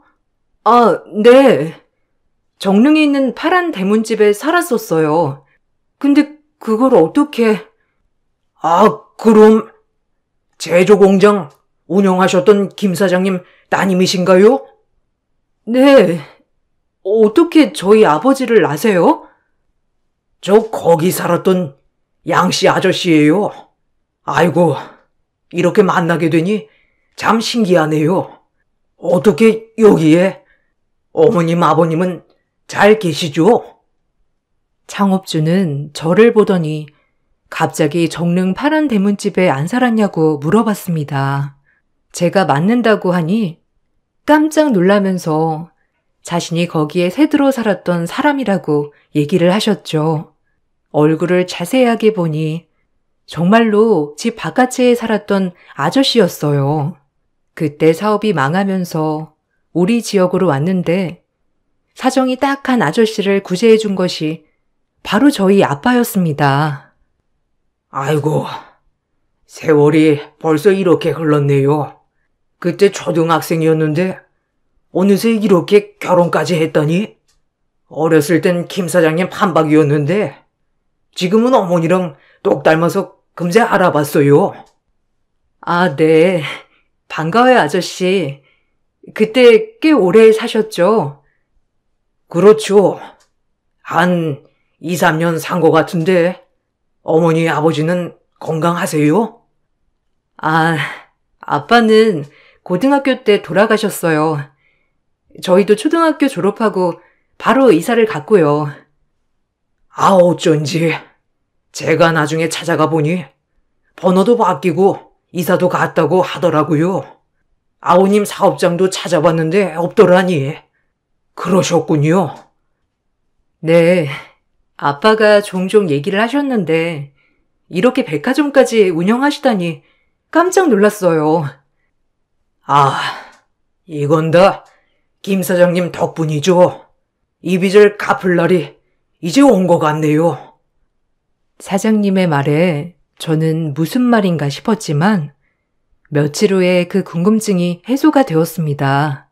사장님은 엄마를 뵙겠다며 집으로 찾아왔고 우리 가족들은 모두 모여 인사를 하게 되었어요. 반갑게 인사를 하고 사장님께서는 그동안의 얘기를 해주셨는데 그게 정말 놀라운 소식이었죠. 사실 제가 김 사장님께 도움을 받은 게 너무나 많아서 어떻게 갚아야 할지 고민을 많이 했습니다. 아유, 이렇게 잘 풀리셨다니 다행이네요. 저희 애들 아빠도 살아있었으면 너무 기뻐했을 거예요. 사모님, 사장님께서 혹시 말씀을 안 하셨나요? 네? 어떤 걸요? 저한테 사장님 관련해서 말해준 건 없었던 것 같은데. 역시 사장님은 정말 대단하신 분이시네요. 사실 사장님께서 저한테 돈을 빌려주셨습니다. 그때 당시 정말 큰 돈인데 조건 없이 바로 빌려주셨어요. 네? 돈을요? 그런 말은 없었는데. 그리고 그런 거라면 별로 신경 안 쓰셔도 돼요. 애들 아빠도 큰 돈도 아니고 그러니 받을 생각 없었을 거예요. 아닙니다. 그때 당시에도 큰 돈이었는데요. 그 돈 받고 저 다시 사업 운영할 수 있었습니다. 그 사업들이 잘 되어서 이렇게 백화점 창업주로 잘 살고 있는 거고요. 창업주는 본래 의류 사업을 하던 분이었습니다. 그렇지만 사기를 당하게 되면서 사업이 망하게 되었고 거의 도망치듯이 살고 있던 지역으로 오게 된 것이었죠. 집도 없이 떠돌이 생활을 전전하다 가족들이 다 뿔뿔이 흩어져서 살고 있다는 사실을 알게 된 아빠가 집 남는 곳으로 이사를 오라며 얘기를 했던 것이었어요. 정말 적은 돈으로 집을 빌려주었고 가족들이 한 곳에서 살 수 있도록 해주셨다고 하는데요. 거기다가 일자리도 소개를 해주어서 나중에 이사를 갈 때쯤에는 어느 정도 돈을 모을 수 있었다고 하셨어요. 거기에 아빠는 그분께 사업자금을 빌려주시기도 한 거였죠. 그 돈이 1년치 월급 정도라 사업을 하기에는 보탬이 많이 되었다고 하셨어요. 김 사장님께서는 빌려준 돈에 대해서 그냥 주겠다고 하셨지만 저는 김 사장님께 받았던 것이 너무 많아서요. 제가 졸라서 자격증을 이렇게 썼습니다.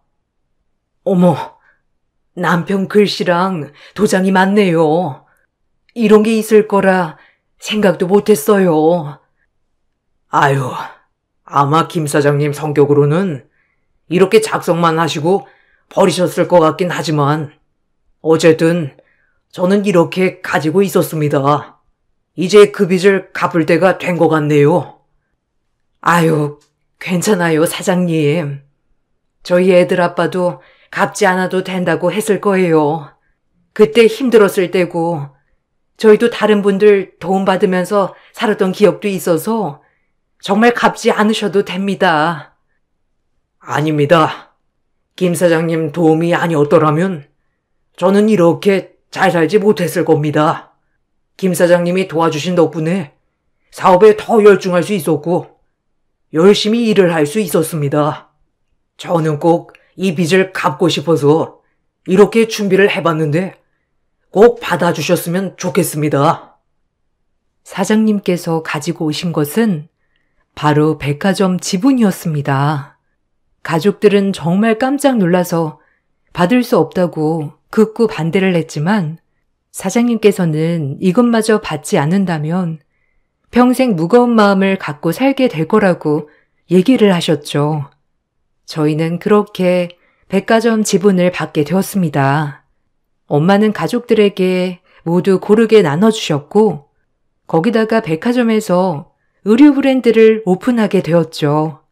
엄마가 오픈을 하신 브랜드는 출시 이후부터 꾸준히 수익을 내서 대박을 쳤습니다. 그 모습을 보고 시어머님께서는 너무나 배 아파하셨죠. 그래서 무리해서 투자를 시작하셨던 것 같아요. 처음에는 어느 정도 수익이 났는지 저에게도 자랑하듯이 전화를 해 오셨어요. 예, 너네 집 장사는 잘 되냐? 네, 어머님. 이번에 론칭해서 잘 되고 있어요. 어머님 요즘 기분이 좋으신가 봐요? 그래. 아유, 그거 옷조가리 팔아서 얼마나 벌겠니? 어머님한테도 그 돈 쫌쫌따리 모으지 말고 투자하라고 해라. 투자요? 아, 저희 엄마는 투자는 안 하신다고 하시더라고요. 그래? 아, 너도 백화점 지분 받았다고 했지? 그거 처분해서 투자해. 요즘 누가 백화점 옷을 사 입어? 이제는 투자해서 돈 불리는 게 더 좋은 거란다. 백화점 지분 처분 다 해서 투자 시작하렴. 어머님, 저도 별로 투자는 안 맞아서요. 아유, 그래가지고 어떻게 부자가 됐니? 나처럼 머리를 써야 부자가 되지. 열심히 일을 해서 돈을 벌겠다고 했지만 시어머님은 저의 말에 비웃기만 하셨어요. 얼마 뒤 시어머님께서는 저에게 갑자기 전화를 해 오셨습니다. 예, 너희 어머님 일은 잘 되시니? 네, 어머님. 어쩐 일이세요? 그날 이후로 연락도 없으셔서 아직 화가 나셨나 했어요. 아니, 다른 게 아니라 내가 이번에 투자를 좀 했는데 잘 안 됐어. 근데 좀 좋은 정보가 있어가지고 투자를 해야 할 것 같은데 지금 당장 융통할 수 있는 자금이 없어가지고 말이야. 혹시 너희 어머니께 부탁 좀 해보면 안 되겠니? 네? 아, 어머님, 저희보다 어머님이 더 넉넉하시잖아요. 근데 왜 그런 부탁을... 그치. 그렇긴 한데, 당장 쓸 수 있는 자금이 없어서 그런 거야. 내가 다 처분하면 다시 줄 수 있으니까, 이번만 부탁 좀 하자. 아, 죄송하지만 저희도 이번에 론칭을 해서 융통할 수 있는 자금은 없을 것 같은데 급하시면 종훈 씨한테 말해볼까요? 아니다. 종훈이한테는 절대 말하면 안 된다. 알았지? 시어머님께서는 무리해서 투자를 하게 되었고 결국 투자금을 모두 날려버린 듯 했어요. 지금까지 쌓아온 재산을 한순간에 날려야 했습니다. 시어머님께서는 모든 재산을 처분하게 되었고 살던 집에서도 작은 집으로 이사를 가야 했습니다. 결국 시어머니는 근근히 식당 일을 나가면서 생활비를 벌고 계시죠.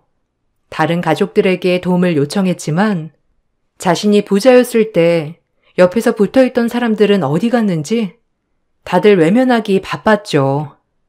남편은 그런 시어머님의 상황을 보면서 오히려 잘된 것 같다며 얘기를 하더라고요. 저번에 어머님께서 전화 오셨어. 생활비 좀 보태달라고 하시는데 어떻게 할까? 아휴, 내가 엄마랑 전화 좀 해볼게. 그걸 왜 당신한테 전화를 한대? 그나저나 어머님도 참 갑자기 투자에는 왜 무리해서 하신 거야? 몰라. 아마 어머니께서 백화점 지분도 받고 브랜드도 운영한다고 하니 질투나서 그랬겠지. 아무튼 오히려 지금이 더 나아. 한동안 갑자기 돈 벌더니 엄마가 이상해졌었거든.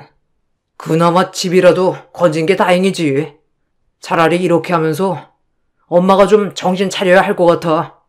그러니까 당신도 엄마 전화와도 반응하지 말고 연락도 하지 마. 시어머님께서는 종종 저에게 연락이 왔지만 아직까지는 받지 않고 있습니다. 그때 당시 저를 경멸하면서 의심을 했던 시어머님의 눈이 아직도 생생하게 기억이 나거든요. 그렇지만 언제까지 이렇게 시어머님과 냉전 상태로 지내야 하는지도 고민이 되고 있네요. 지금처럼 지내는 것도 나쁘지 않다는 말을 하는 남편이 맞는 걸까요? 요즘 따라 돌아가신 아빠가 정말 많이 생각이 난답니다. 평생 열심히 일하신 덕분에 엄마가 걱정 없이 생활할 수 있는 거지만 거기다가 아빠가 하신 선행 때문에 이렇게 더 넉넉하게 살게 되었으니까요. 저도 아빠처럼 다른 사람들에게 선행을 베풀 수 있는 사람이 되어야 되겠다 생각하고 있어요. 벌써 저희 남편은 아빠를 인생 멘토로 삼았네요. 저의 긴 이야기 들어주셔서 정말 감사합니다. 여러분들께도 축복이 가득하시길 바랄게요. 안녕하세요. 저는 신청사연 라디오 채널의 열혈 구독자입니다.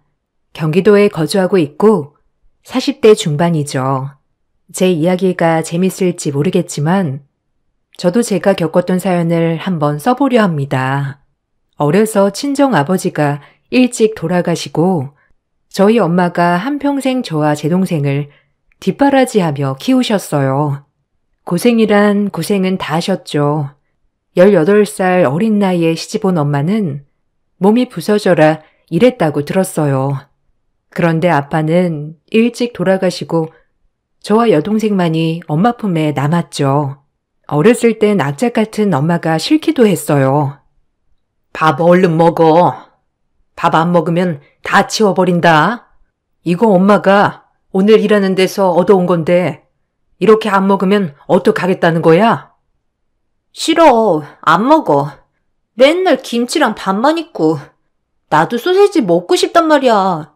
그리고 내일 학교 준비물도 사가야 해요. 500원만 주세요. 뭐? 준비물이 뭔데? 앞집에 미나한테 엄마가 빌려올게. 어차피 미나한테 다 있을 거 아니야. 사긴 뭘 사? 돈 없어. 그리고 자꾸 그렇게 밥 투정하면 밥 치워버릴 줄 알아? 아주 굶어봐야 밥 귀한 줄 알지, 안 그래? 너처럼 생떼 부리면 밥 먹을 자격도 없어. 제 기억에 엄마는 단 한 번도 저를 달래주신 적이 없어요. 먹고 살기 바빠서 그랬다고 하지만 어린 나이에는 얼마나 그것이 싫었는지 말도 못합니다.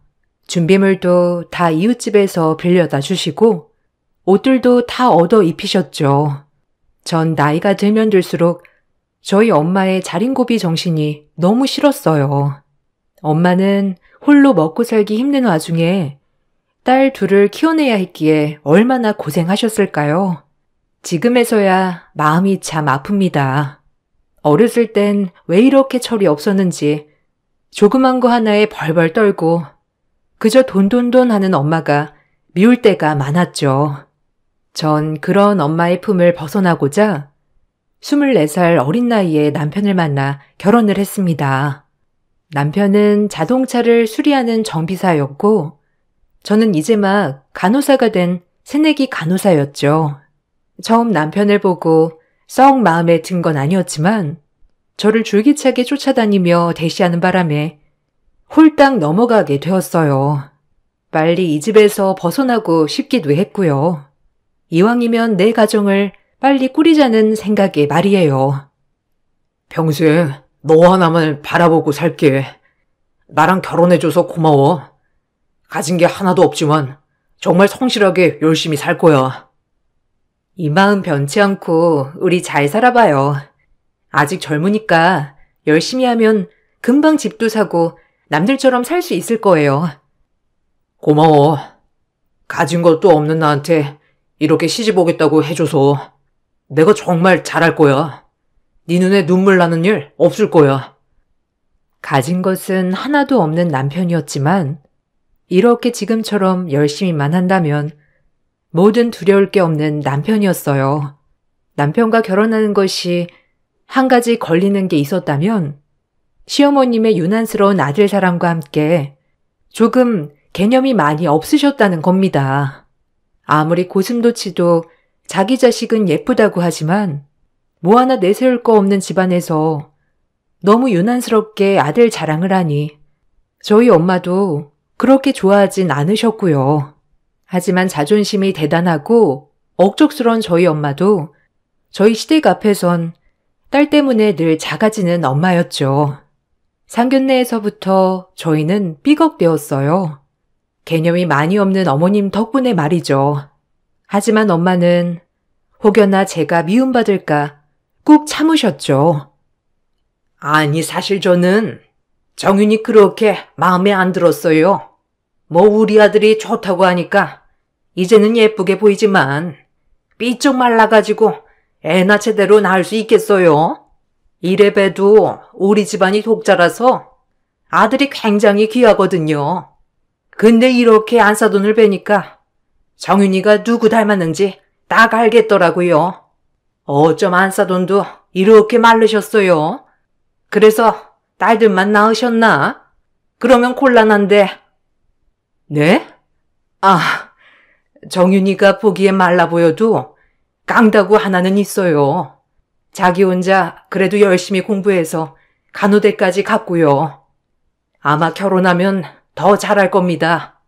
모든 마음먹은 대로 다 이뤄내는 애이니 저는 별로 걱정 안 돼요. 사돈께서 너그러이 예쁘게 봐주세요. 아니 뭐 저야 그냥 있는 그대로 보는 거죠. 뭐든 저하기 나름 아니겠어요? 그리고 애들은 한 3년 정도는 제가 데리고 있으려고요. 그래서 말인데 그 저희 집 가전 바꿀 것 좀 제가 적어왔거든요. 이대로만 준비해 주시면 됩니다. 네, 맞네요. 정윤이랑 좀 상의 좀 해볼게요. 저도 우리 딸아이가 시부모님을 모시고 사는 줄은 아예 몰라서요. 좀 당황스럽네요. 요즘은 가까이는 살아도 같이는 안 산다고 하는 추세인데 저희 딸아이가 잘할지도 걱정이고요. 어머, 정윤이가 아빠 없이 자랐다고 하던데 가르칠 게 많아 보여요. 제가 데리고 있으면서 이것저것 잘 가르칠게요. 아빠 이야기를 하면서 데리고 살겠다는 시어머니를 보니 입이 떡 벌어졌습니다. 할 말 못할 말이 따로 있지 라는 생각과 함께요. 어이가 없었어요. 팔려가는 결혼도 아닌데 본인들이 원하는 가정까지 다 바꿔달라고 하는 거 보니 제 심기가 많이 불편했죠.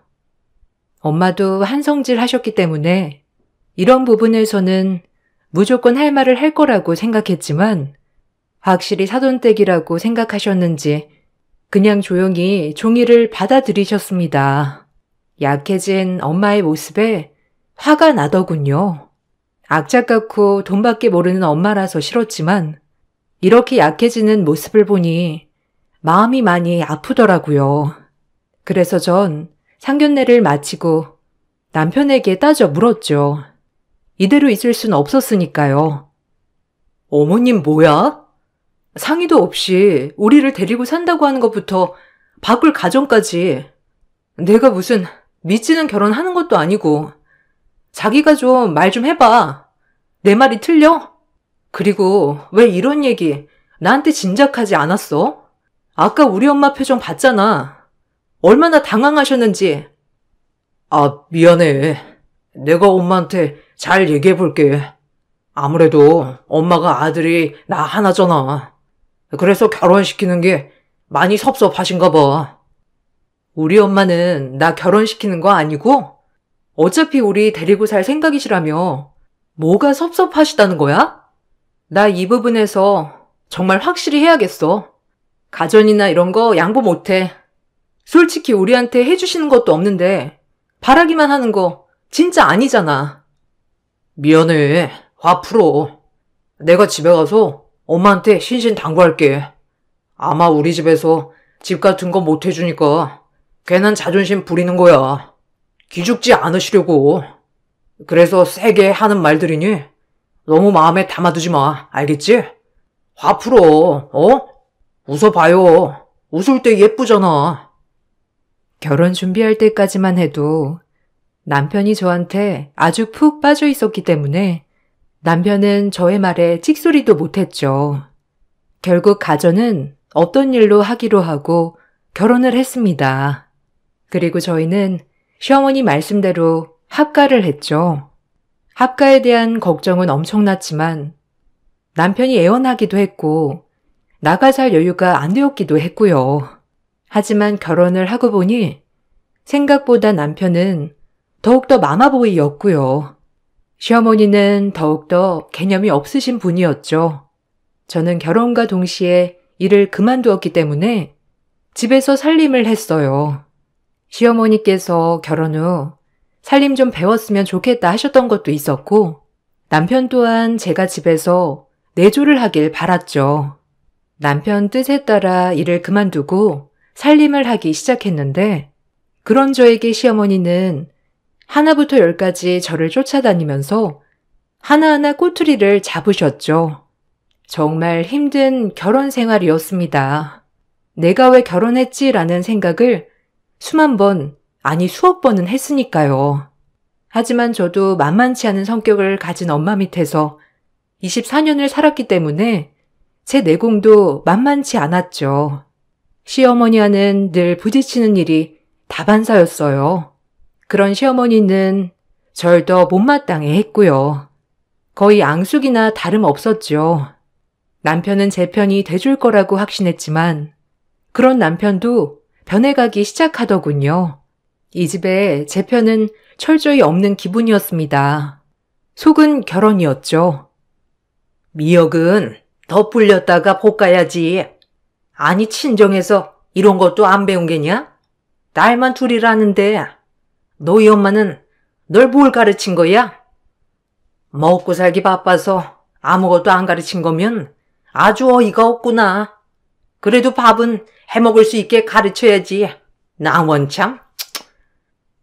어머님, 뭐 요새 누가 이렇게 삼시세끼 다 해먹나요? 간단히 토스트도 먹고 하는 거죠. 효섭 씨도 아침 잘 안 먹고요. 뭐야? 네가 먹지 말라고 한 거겠지? 우리 효섭이가 얼마나 아침을 잘 먹고 다녔는데 허튼 소리를 해? 하여튼 미역은 더 불려야 하니까 물에 더 담가놓고 불거든 미역부터 볶아라. 알겠냐? 이렇게 쉬운 것도 알려줘야 하니 나 원참. 그럼 어머님이 해주세요. 제가 밥 안 치고 반찬 할게요. 매번 질책만 하시니까 저도 주눅 들어서 뭘 못하겠네요. 어머, 얘 말하는 것 좀 보소. 처음 볼 때부터 보통은 아닐 것 같았다 아주 눈빛부터가. 근데 이 시험이 가르치려 들어? 가르치는 게 아니고요. 어머님한테 부탁드리는 거예요.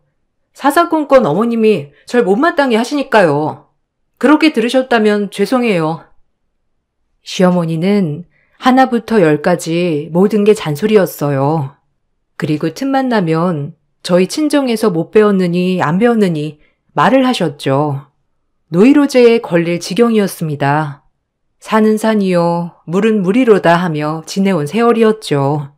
모든 남편들이 그렇듯 처음엔 별도 달도 따줄 것처럼 하더니 남편 또한 결혼 후 변해가기 시작했죠. 처음엔 제 손에 물이 닿아서 손이 미어질까 걱정하던 남편이었지만 지금은 시어머니한테 그만 좀 대들어라. 네가 우리 집에 들어와서 하루도 편할 날이 없다 하고 말하는 남편이 되었으니까요. 오늘은 어머님이 나한테 뭐라는 줄 아셔? 친정에서 못 배워 먹었대. 아니 어떻게 그런 얘기를 눈 하나 깜빡 안 하시고 하는 거야? 아 그만해. 우리 엄마가 그렇게 말할 수도 있지 뭘 그래. 그리고 네가 살림 못하는 건 사실이잖아. 그럼 어머니 가르쳐주세요 하면 될 걸 가지고 꼭 말대꾸를 해야겠냐? 여기 시댁이야. 니네 집 아니라고. 좀 적당히 까불어야지 진짜. 나도 피곤하다 일하는 내내. 뭐? 아니 그럼 어머님이 친정을 그렇게 말씀하시는데 내가 참아야 한다는 거야? 당신 어쩜 이리 변했어? 어? 나 원래 그랬어. 변하길 뭘 변해. 피곤하다. 물이나 받아와 발이나 닦게. 조경이나 하다 자야지. 그만 쫑알거려라. 지겹다. 절대 가부장적이지 않을 거라 생각했던 남편은 점점 가부장적으로 변해갔습니다. 그리고 아무것도 없이 살림만 하는 저는 자존감도 잃어갔죠. 그리고 저는 임신을 하였어요. 임신을 해보니 친정엄마의 마음을 더욱더 알 것 같더라고요. 이 아이를 지키기 위해 어떤 것도 다 해내야 될 것 같은 마음. 저희는 아빠가 없었으니 엄마가 얼마나 더욱더 이악 물고 버텼을까요? 이 마음을 품은 채 10달이 지나고 아이를 낳았습니다.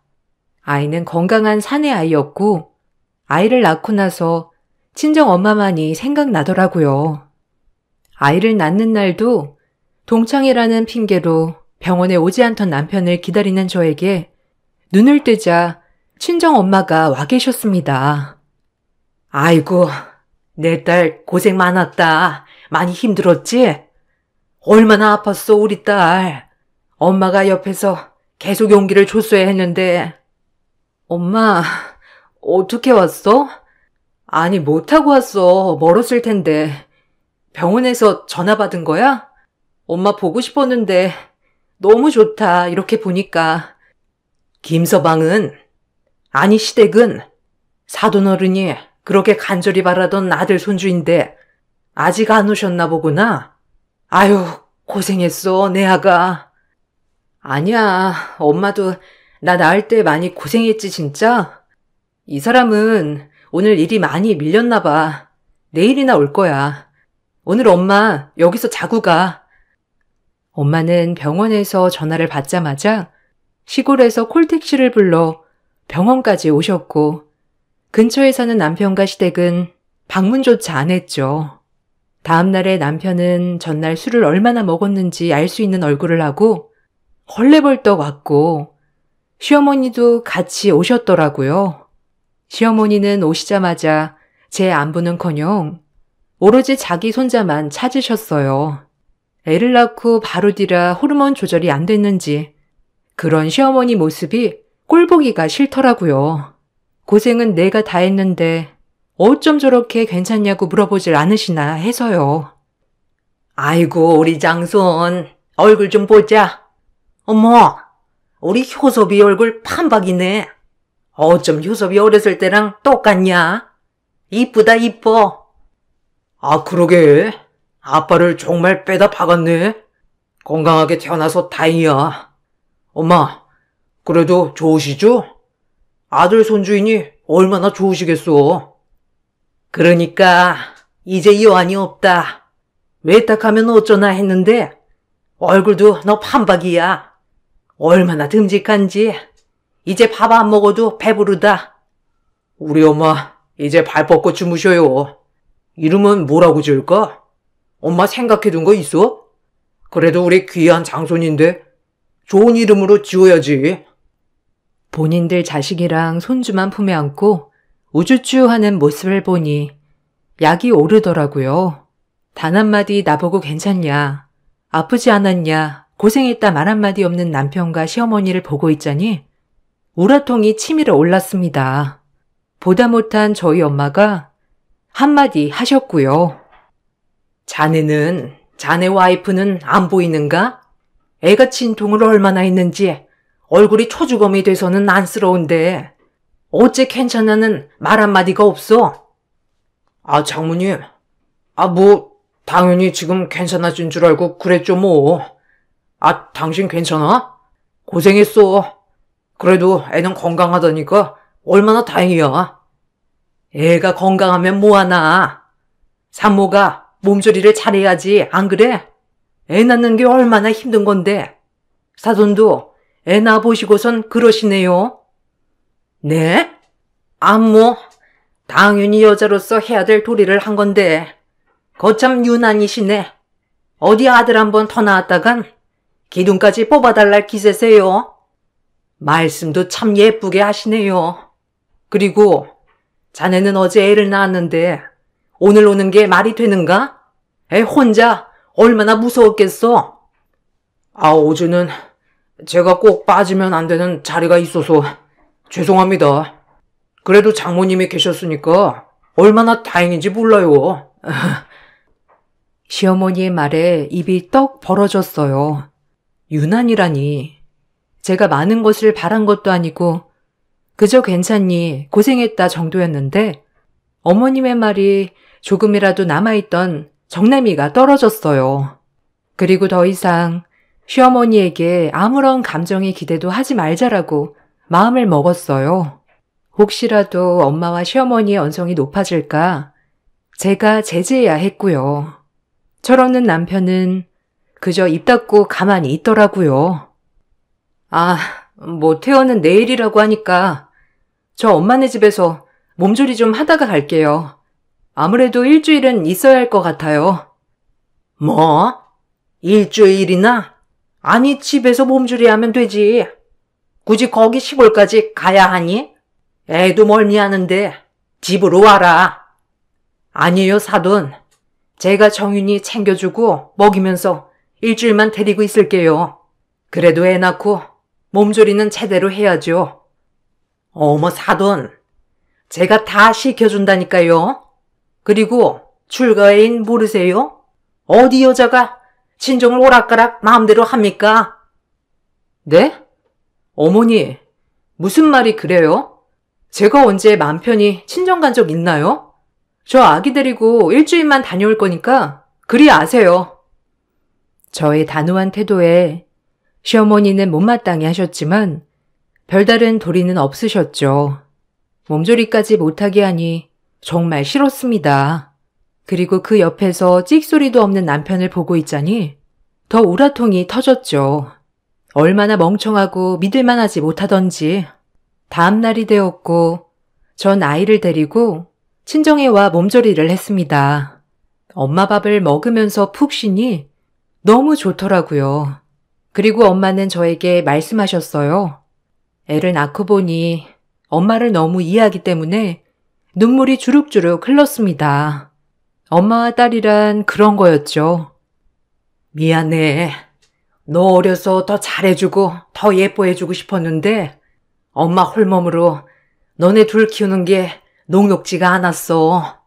화도 내고 혹시라도 잘못되면 아빠 없는 애소리 들을까봐 더 엄하게 한 것도 있어. 엄마 많이 미웠지? 사달라는 것도 다 안 사주고. 아니야, 엄마. 엄마 이해해. 이제 이해할 것 같아. 얼마나 애지중지했으면 그랬겠어.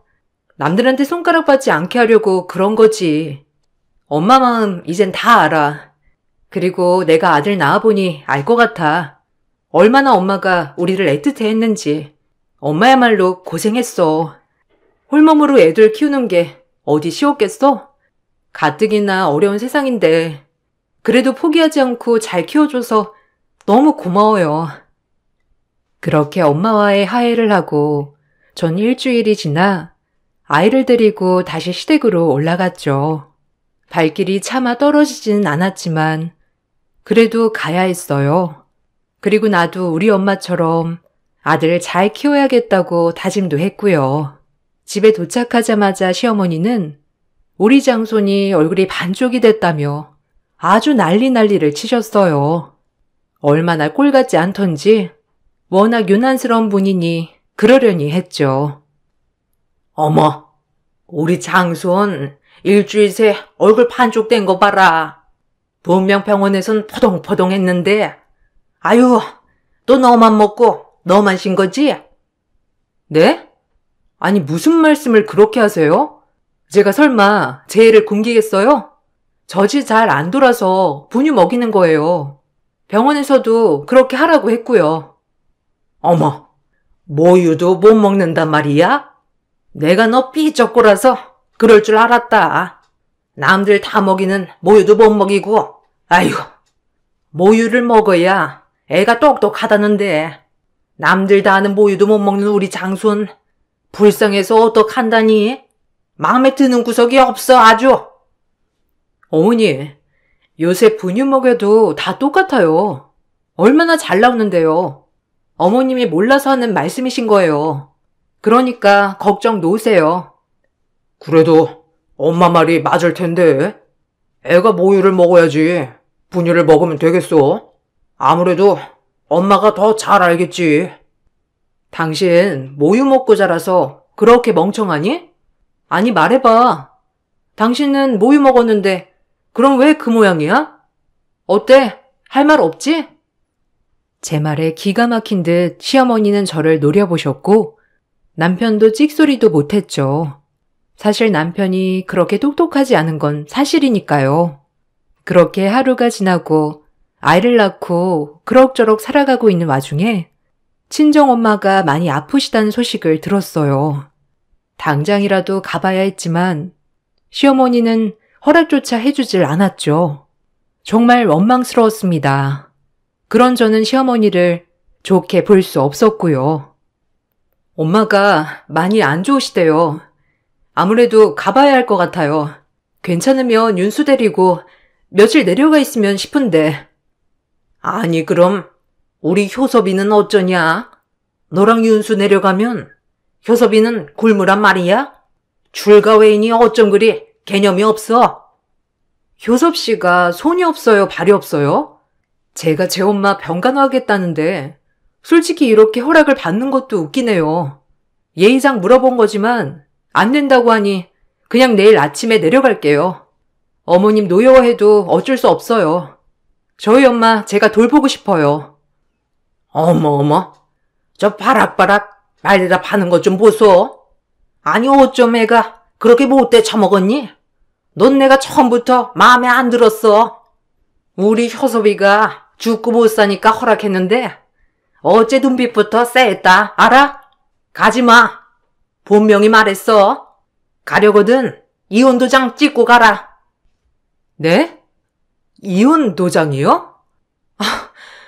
제가 그런 걸로 무서워할 줄 아셨어요? 어머님, 이가 그렇게 대단한 사람은 아니잖아요. 안 그래요? 솔직히 볼 게 뭐가 있다고 제가 이혼에 겁을 먹나요? 더 이상 어머님이랑 얘기 안 할게요. 내일 친정엄마한테 갈 거예요. 어머님의 바락바락 안 된다는 소리를 무시하고 다음 날이 되어 저는 친정엄마네 갈채비를 하였어요.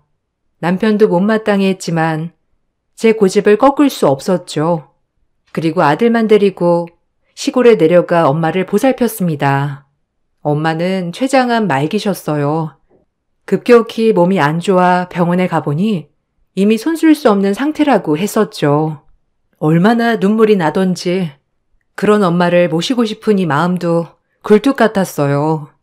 있는 순간까지 최대한 잘해드리자라고 생각하며 정성을 다해 모셨습니다. 하지만 엄마는 끝끝내 일어나지 못하셨죠.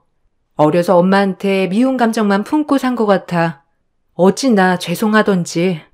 그리고 한평생 고생만 하고 해외여행 한번 못 가보신 우리 엄마 생각에 장례 때도 눈물이 멈추질 않더군요. 제 인생에 전부를 잃은 것처럼 울었습니다. 엄마의 장례식이 진행되었고 엄마가 돌아가셨다는 소식을 듣고 시댁 식구들이 방문해 주셨죠. 친척 고모님의 친척 조카, 친척 삼촌들까지 15명이 방문하셨더라고요. 처음엔 그래도 엄마 가시는 길 이렇게 배웅해 주러 오셨구나 하고 감사한 마음뿐이었어요. 하지만 역시나 제 생각은 착각이었죠. 이렇게 먼 길 찾아주셔서 감사합니다. 고모님, 삼촌, 그리고 어머님 와주셔서 감사해요. 앉아서 식사들 하시고 가세요. 저기서 먹으면 되냐?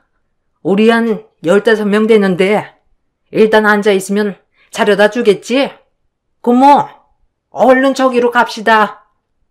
어머님은 엄마 가는 길 제대로 인사도 하지 않고 그저 식당 방문에만 눈에 불을 켰죠. 그렇게 15명이나 되는 시댁 식구들이 밥을 먹고 어찌나 하하호호 떠들어대는지 빈소에 방문해준 사람들마저 눈살을 찌푸리더라고요. 경황이 없어 화를 낼 상황도 없었죠. 아니 언니네 시댁 너무한 거 아니야? 아니 무슨 여기가 음식점도 아니고 술 먹고 난리 났어. 지금 노래까지 부를 기세야. 당신이 가서 좀 말려. 나 지금 기력도 없고 화낼 기운도 없어. 그러니까 당신 어머님 진정 좀 시켜. 요새 좀 엄마가 스트레스 받는 일이 있어서 그래. 그냥 그러려니 해라.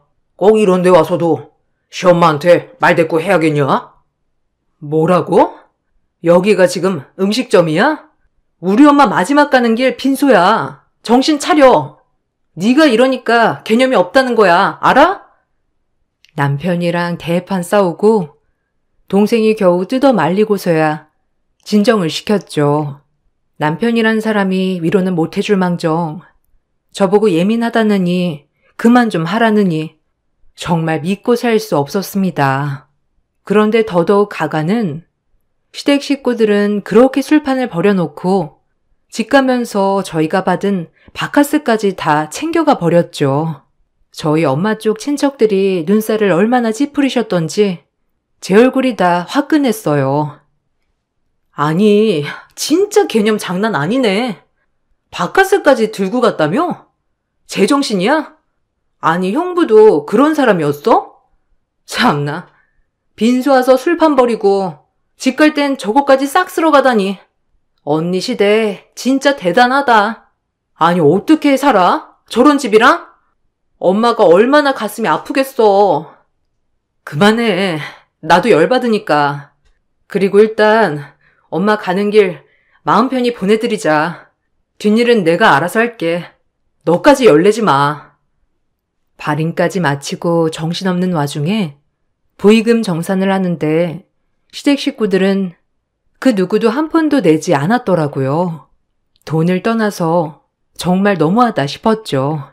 제대로 조문도 안 드리고 밥이랑 술판을 버리고 나갈 땐 바카스까지 챙겨서 나가는 시댁 식구를 제가 어떻게 생각해야 되는지 난감했습니다. 그리고 별게 아니라는 듯 말하는 남편에게도 이제 더 이상 정이 떨어져 말을 할 수가 없었죠. 엄마의 장례식을 모두 마치고 저는 이혼 소송을 걸었어요. 더 이상 시댁 식구와는 상종하고 싶지도 않았고 남편과도 말도 섞고 싶지 않았죠. 내가 뭘 잘못했다고 이혼을 당해? 그리고 너네 엄마 죽은 건 불쌍한데 원래 세월 앞에 장사 없는 거 아니야? 지금 너 너무 감정적인 것 같아. 안 그러냐? 그러니까 조금만 진정하고 나중에 얘기해. 이게 뭐라고 이혼까지 갈 사유야? 나 진짜 어이가 없어서. 이혼까지 갈 사유야. 난 더 이상 너랑 너네 식구들 꼴도 보기 싫고 우리 윤수도 너네 집처럼 물들까봐 무서워. 그러니까 이혼해. 너 참 웃긴다. 죽은 사람이 뭘 한다고 난리야? 그렇게 유난 좀 떨지 마. 이혼? 어디 네가 감히 우리 아들 보고 이혼을 하지? 그러니까 이혼하는 거예요. 어머님이 그런 마인드를 갖고 계시니까. 더 이상 말도 섞기 싫으니까 변호사 통해 얘기하죠. 이 말만을 남기고 아들을 데리고 나왔어요. 그리고 친정집에 와 엄마 옷들을 정리하는데 눈물이 와락 나더군요. 혼자 얼마나 쓸쓸하셨을까 싶기도 하고 내가 조금만 엄마 옆에 있다 천천히 좋은 사람 만나 시집 갈 걸 뭐가 그렇게 싫다고 빨리 결혼을 했을까 하는 후회도 들었고요. 그렇게 저희는 이혼을 했어요. 소송이 길어지자 합의 이혼으로 마무리했죠. 다행히 친권, 양육권은 제가 가지고 올 수 있게 되어 이제 제2의 인생을 살자 싶었어요. 그리고 나서 얼마 안 있다 엄마의 유언 집행이 시작되었어요. 웬 유언이지 라고 생각했는데 알고 보니 엄마가 생전 모아놓은 재산과 아빠가 돌아가셨을 때 남겨놓은 유산까지 합쳐서 거의 강남 건물 3채 정도는 되더라고요.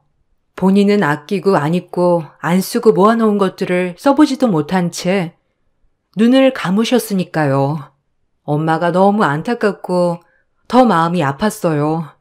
저와 동생이 똑같이 반반으로 나눠 유산을 나눠 가졌습니다. 전 이혼도 하여 이제 간호사 일을 다시 시작해야겠다 마음 먹었을 때라 이 유산이 엄청 큰 힘이 돼주었죠. 생전 엄마가 우리에게 주시려고 이렇게 안 쓰고 모으기만 하셨구나 싶은 마음에 얼마나 눈물이 흐르던지 그렇게 엄마에게 또 감사함을 느꼈죠. 하지만 전 시댁에선 제가 건물을 엄마에게 상속받았다고 하자 이혼은 무효라며 저를 닥달하기 시작했습니다. 어찌나 치졸하던지. 너 이혼은 무효다.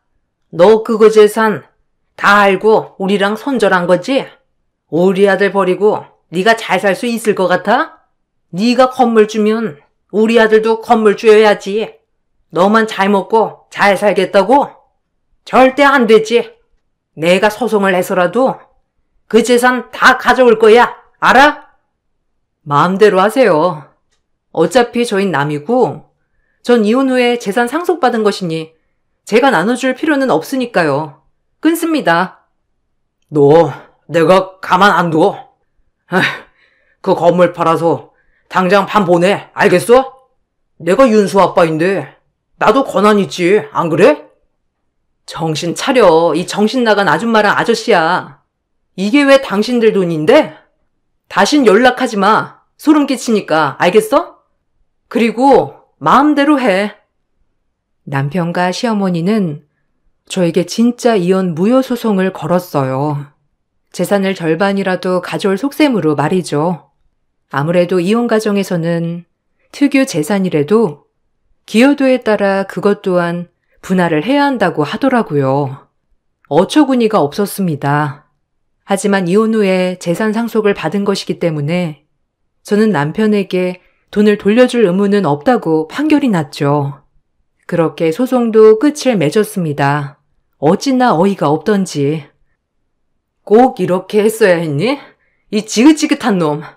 다신 보지 말자. 당신이랑 당신 어머니 너무 지겹거든.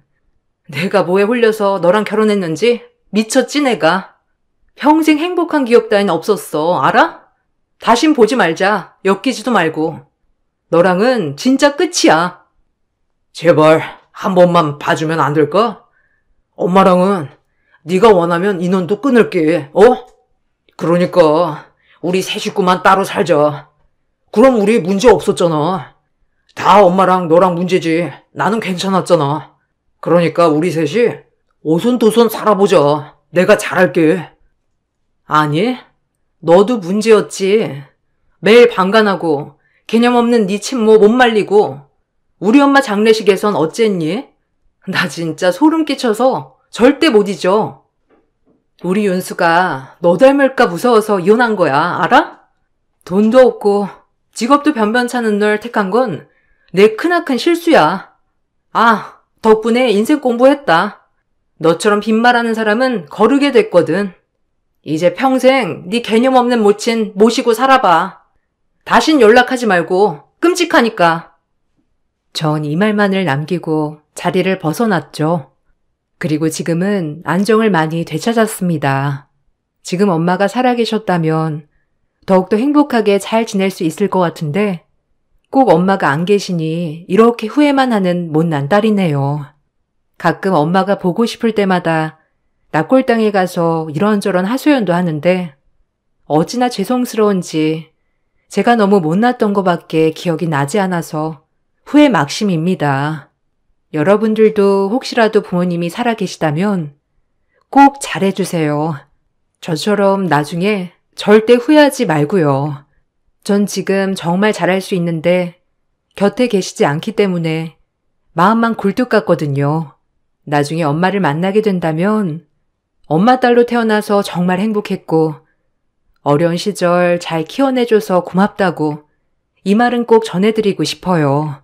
항상 엄마 기일이 다가올 때마다 엄마 생각이 너무 간절해서 글을 남겨보았어요. 글을 쓰고 보니 엄마가 더욱더 그리운 날이네요. 오늘 저녁 동생을 초대해서 실컷 엄마 얘기도 하고 추억에 젖어봐야겠습니다. 제 글 읽어주셔서 감사드려요. 항상 행복하시길 바랄게요.